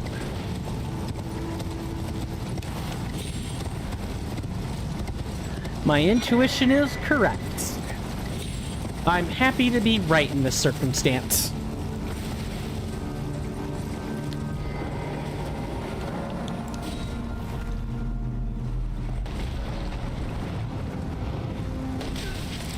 Oh, you. Welcome back, Devious Grace. Glad to have you back. Thank you again for those lovely hype emotes. Hope you enjoy the rest of your stay for these wonderful 19 minutes. Still lurking and twerking. Awesome. I'll leave you to it. I did not mean to call you out while you were lurking. I just saw the emotes and thought to myself, oh, are they getting ready to say something? I've been streaming for over a collective 7 years, and I'm still not up to date on all the protocols that every streamer should be following. I wish I were, but I'm just not. Okay. Let's buff ourselves, and let's do this.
Oh, wrong timing.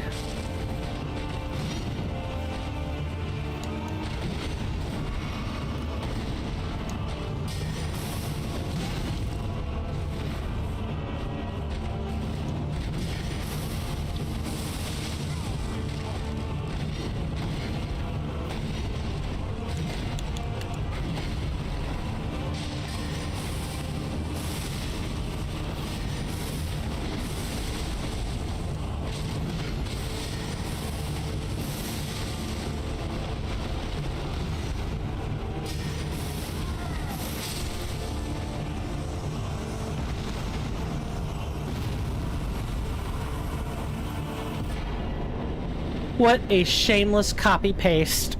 And it still I mean, it was rough, but we got it.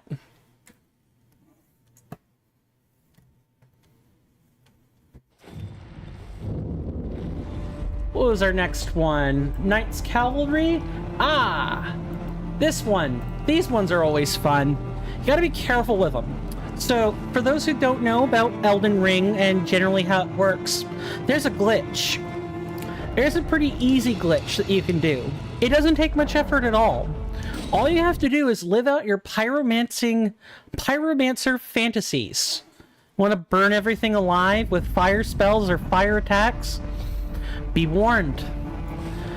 There are not animations for a horse rider whose horse dies by burning. So, in Elden Ring, you have a few different death animations for various enemies. You've got the standard one when you kill it or slice it. You've got one when it's on fire. It has a special animation. You also sometimes have one mainly on humanoid enemies where if you kill something with Deathblight, there's a different animation for that. Thankfully, none of the enemies that are susceptible to Deathblight can be killed while they're on horseback. As far as I'm aware, I'd have to do extra testing. It may actually turn out to be possible, and in which case that is yet another glitch we'll have to be on the lookout for. But horses have an animation for dying and being on fire. The horse cannot point to this animation when a rider is on it. It doesn't matter if it's an albinoric archer, like the female archers, or if it is a Lanedale knight on a horse. And in true Team Hitless fashion, glitches on random enemies don't matter, because they're random enemies. We're likely killing them both anyway. This is a deathless run, not hitless, but I'm still using the rules. For bosses. Found your earphones to listen? Nice. Nice. I've never been one for earphones myself, but they always leave, they always make my ears sore, but I'm glad that people have earphones and can use them. I wish I could. I take them out after an hour. They hurt my ears. I don't have any ones that are custom fit for the insides of my ears. Finishing my explanation before we set out again. Because there is no animation for, my rider is alive, but the horse is dead and on fire. Mine melt my ears too? Gotcha. I'm glad I hate that it's not just me, but I'm glad I'm not alone. Do we call that shared suffering? That's not really the right word. It's nice to know that my perspective is not alone in that. And my tolerance for earbuds is... I'm sure there are more people than I'm thinking of. Yay, suffering. Yeah, I wasn't trying to think about it like that, but you're right. It's like a collective cause type of thing, right? People revel in a shared or a common interest or a common perception. Anyway, because the horse has no animation for a healthy rider, yet burning on fire at the same time, the rider also dies. So, like, you can kill the riding horse bosses that aren't tree sentinels super early by killing the horse with a fire spell, and we can't have that. That's considered a glitch and would invalidate the run. Granted, we're routing, so it's not a real run. We can kill it any way we want, but when it comes time for the real challenge run, we have to be mindful. So you're gonna see me pull out my bare fists and use them to punch a horse. What a weird sentence to have to say, but hopefully the context makes it all worth it. Now, let's set this place to nighttime and get crack-a-lackin' on this boss. You guys are going to see why I like this one. The Knight's Cavalry is one of those bosses that has like a nice rhythm to it. Whether you're talking about the halberd users or the flail users, they come in two flavors. They have a certain rhythm to them. Kind of like, if anyone's ever seen challenge runs for Slave Knight Gale from Dark Souls 3, the Ringed City DLC, there's a rhythm to how you fight that boss. You know when to dodge, you know when you can cast a spell, you know when you could throw a throwing knife or something. You get a feel for all that, and the rhythm is intuitive. Alright, we are at night. We need to find... There it is. Let's try to maybe... Oh, I'm quite sure we're gonna pull the rest if we're not careful. I will see you guys on the other side of this boss fight.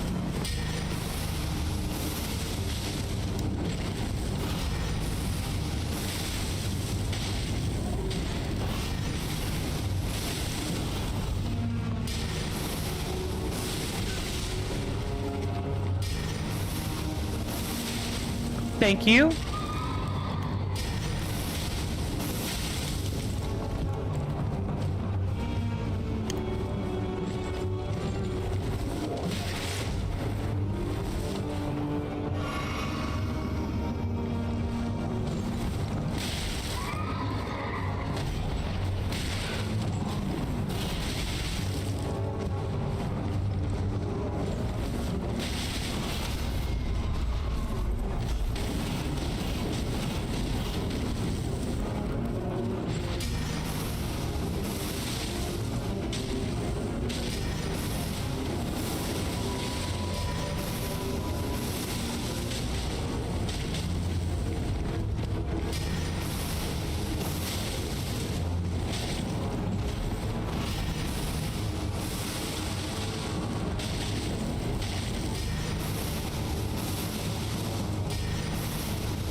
Nice.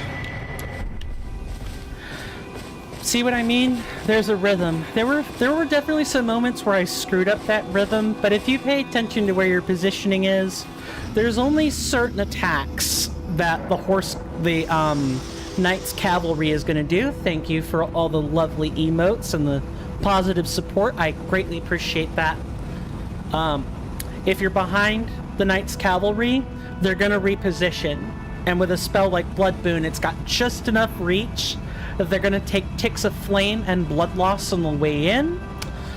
If you're on the left-hand side of the rider, so to your right as you're looking at it, the flail using Knight's Cavalry tends to do like an overhead smash from the left to the right, as in from his top left to his bottom left, so it looks like it's coming from the right. If you're on the right-hand side, there's a lot more moves. You got the shoulder check. You've got... He can turn around and do a charge. He can jump... He can leap forward at you and hit you overhead with the flail. There are quite a few moves. You do not want to be on the guy's right side at all. Share them with me. Be on the left if at all Your possible. thoughts. We want... Your ambition. Let's get a couple points in endurance. Okay, we took care of the Knight's Cavalry. What's next? Ah, another one of my favorite bosses. He's a cutie. And you know why I say he's a cutie? Look at this mount. This is not Torrent, by the way. Okay, it is Torrent, but it's a skin. This is a Falling Star Beast skin. It's got the real cute blue eye in the middle. This is both mine and my siblings' favorite one to look at. If you guys want to know where this mod's coming from, this is one of the few mods that plays nicely with Reforged. These are mount replacers, as Torrent's textures are not changed at all for Reforged.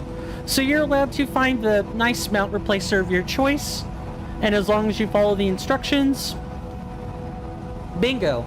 But this particular skin was created by Apollo Who. They are responsible. Let's see. What user files do they have exactly?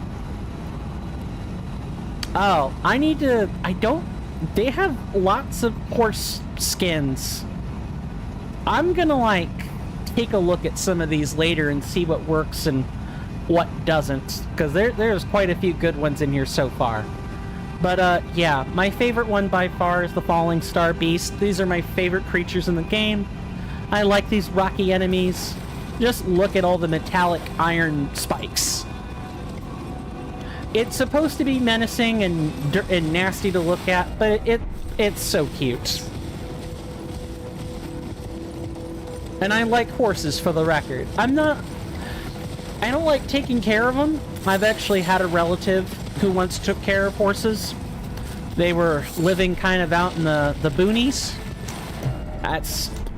Basically in the middle of a heavily forested region in the southeast United States. There's quite a few places like that.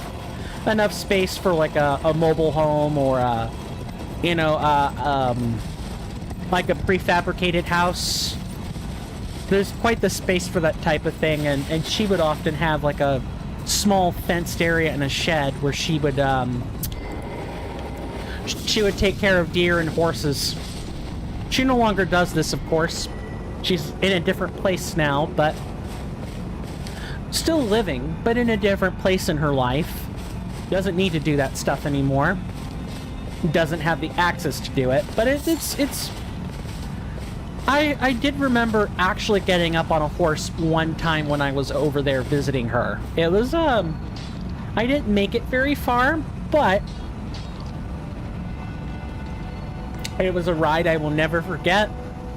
A ride that lasted a grand total of 12 seconds. Now, we got a little bit of followed your Discord and Twitter. Thank you. Since you follow the Discord, let me get you set up real quick. I've got my eye on this. Because I sometimes forget to make sure you guys have your memberships set up and everything.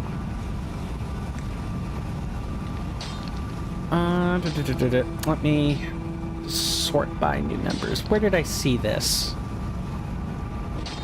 No upcoming events. Hold on. I want to take care of this before we move on.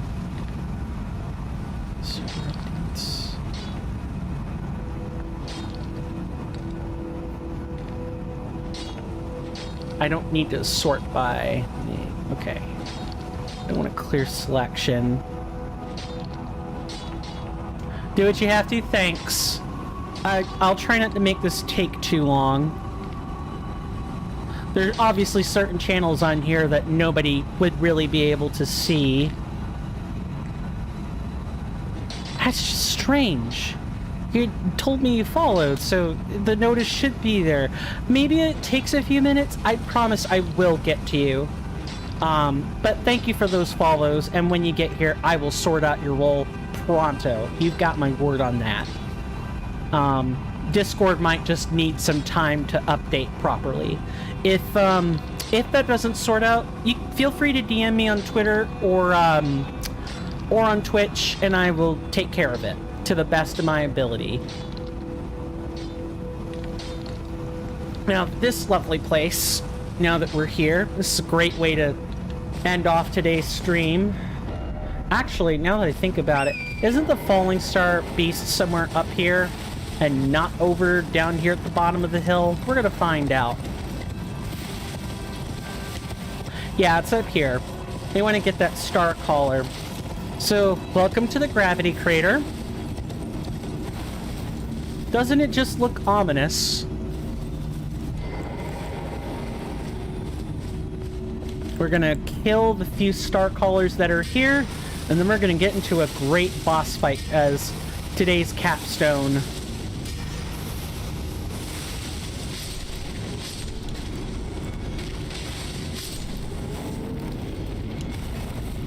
The Falling Star Beast also has a rhythm to it. Once you know what you're doing, chef's kiss. I usually use summons though to help make this easier. No matter what anyone tells you, do not be ashamed to use summons. Elden Ring was literally designed with this system in mind. Reforged 2. Summons make the bosses a lot more tolerable because they can literally give you that extra second to breathe. Reminds you of your Berserk game? Oh, you know, I'll divulge this little fun factoid about Hidetaka Miyazaki, the creative dev or lead dev for the Soulsborne franchise and Elden Ring. Did you know that his, favorite... I want to say it's his favorite manga or series is based on or inspired by Berserk itself? There are lots of things that are just straight up copy-pastes if you know what to look for. Now, I am not a Berserk person. My mom is a Berserk person. I am not a Berserk person. Too much gore. Too much gore. But... if I can find the opportunity on tomorrow's stream, I'll point out a reference or two with the Berserk, and I think it'll make a lot of sense. But there's a lot of inspirations. I know. That's why everyone thinks my tat's from Elden Ring. It's not. Yeah, it's from Berserk. Kudos to anyone who can withstand all that gore. I cannot. I saw a man's skull get pressed in Game of Thrones, and that was more than enough for me. I tuned out after that. I have the brand of sacrifice on your neck, like guts. Awesome. I know of Berserk, but I don't know the plot or characters. You love it? I'm glad you do. The important thing with tattoos is that you enjoy them, and you take good care of them. Now, why don't we enjoy this capstone together? I'm going to fight this boss, and I will hopefully see you guys on the other side of this victorious. But I'm prepared for failure. You should always be prepared for failure in games like this. And with that, I'll see you guys on the other side.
I don't know if anyone told you this today, but thank you.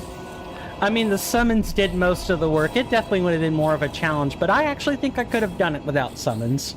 Thank you for the hype, my friend. Throwing gasoline around like a champ. It's what it looks like. Yeah, I suppose it kind of is. It's, Blood Boon here is an amazing spell. Granted, you're not supposed to get it by the time I have it. It's actually a late game spell that you get from dealing with Moog, the Lord of Blood. You have to go through his palace and get the necessary prayer book for it, I think. Or it's just a spell you get after dealing with him. In either case, this lovely thing spits out flame, blood flame, so it's flame that burns but also bleeds people out, and it leaves a lingering coating of blood flame on the ground for a few seconds. So the arc is like the main source of damage for the spell, but the ticks of damage on the ground from the burning, lingering flame also deal quite a bit. It's a really nice spell. I wish I were amazing, but you know what? I will take the compliment in stride. I'm glad that I make that look easy or incredible. Now, it is time for us to end stream. I stream for about 4 hours. We're about 5 minutes over the mark, which is just fine by me. If I had the endurance for it, I would definitely stream 8. But it's my birthday, and I would like to get some sleep, some beauty sleep, while I still can. Let's see, who is... I don't normally raid, but I at least do shoutouts. I've already shouted out Devious Grace, but I will do it one more time. Go check them out. They do Dead by Daylight stuff, and maybe other stuff as well. Devious Grace. Thank you for the happy birthday. As far as like other content creators to check out, I will shout out 2 of them. If you want, no problem at all. For YouTube folks, this is where you can kind of hop off. Thank you guys for stopping by on YouTube so much. I greatly appreciate it, and I hope to see you guys around tomorrow at the usual time without the microphone issue. For those of you on Twitch, first, if you guys like Fortnite, or you guys just like supporting smaller streamers when you can, check out a guy named Squee the Killa. Let me just type that in. They appear to be playing some Fortnite. I do not particularly know. It looks like some sort of ranked grind, according to the video title. And they're apparently doing a day count of how long they're streaming. Check them out if you want. The other guy we'll shout out is a bit of a larger streamer. His name is Patty. He is a prolific speedrunner, but he does plenty of other stuff. They appear to be doing some sort of Mario 64 ROM hack. He does a lot of the Kaizo ROM hacks as of lately, but I've seen him play other stuff. He's kind of all over the place and does literally everything. It's hard for me to catch his streams, but I do try. Alright. As usual, we will be back tomorrow from 7 p.m. to 11 p.m. Eastern Standard Time. Or that'll be from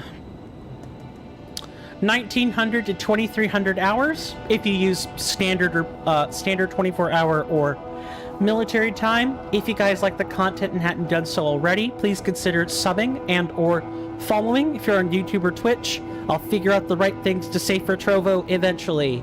We are multi-streaming. Trying to think if there's anything else. If you guys hadn't done so and you want to stay in touch with me, best ways to do that are through Discord and through Twitter. I check both of those relatively frequently, including and especially my DMs. So please feel free to use either of those. Let me put out the Discord before you guys leave. You can type in !Discord in order to get that same command. Let me put that in YouTube. There we go. And it might take a second for the YouTube side to see it. But thank you guys so much for sticking with me. I greatly appreciate it, and I hope tonight has been entertaining, despite the setbacks with the microphone, despite having to start the stream over again. I hope everybody had fun, and I hope to do this again tomorrow. My name is Coinstamp, or Swirling Vortex, or Steven. You may call me any of those things, whatever you prefer. Whatever will make you comfortable. Stay safe out there. World's dangerous. It's not stable. It's not safe. So take care of yourselves out there. I mean that. I'd like to see you back sooner rather than later. You're welcome in my hallowed halls anytime. And with that, thank you, and goodbye.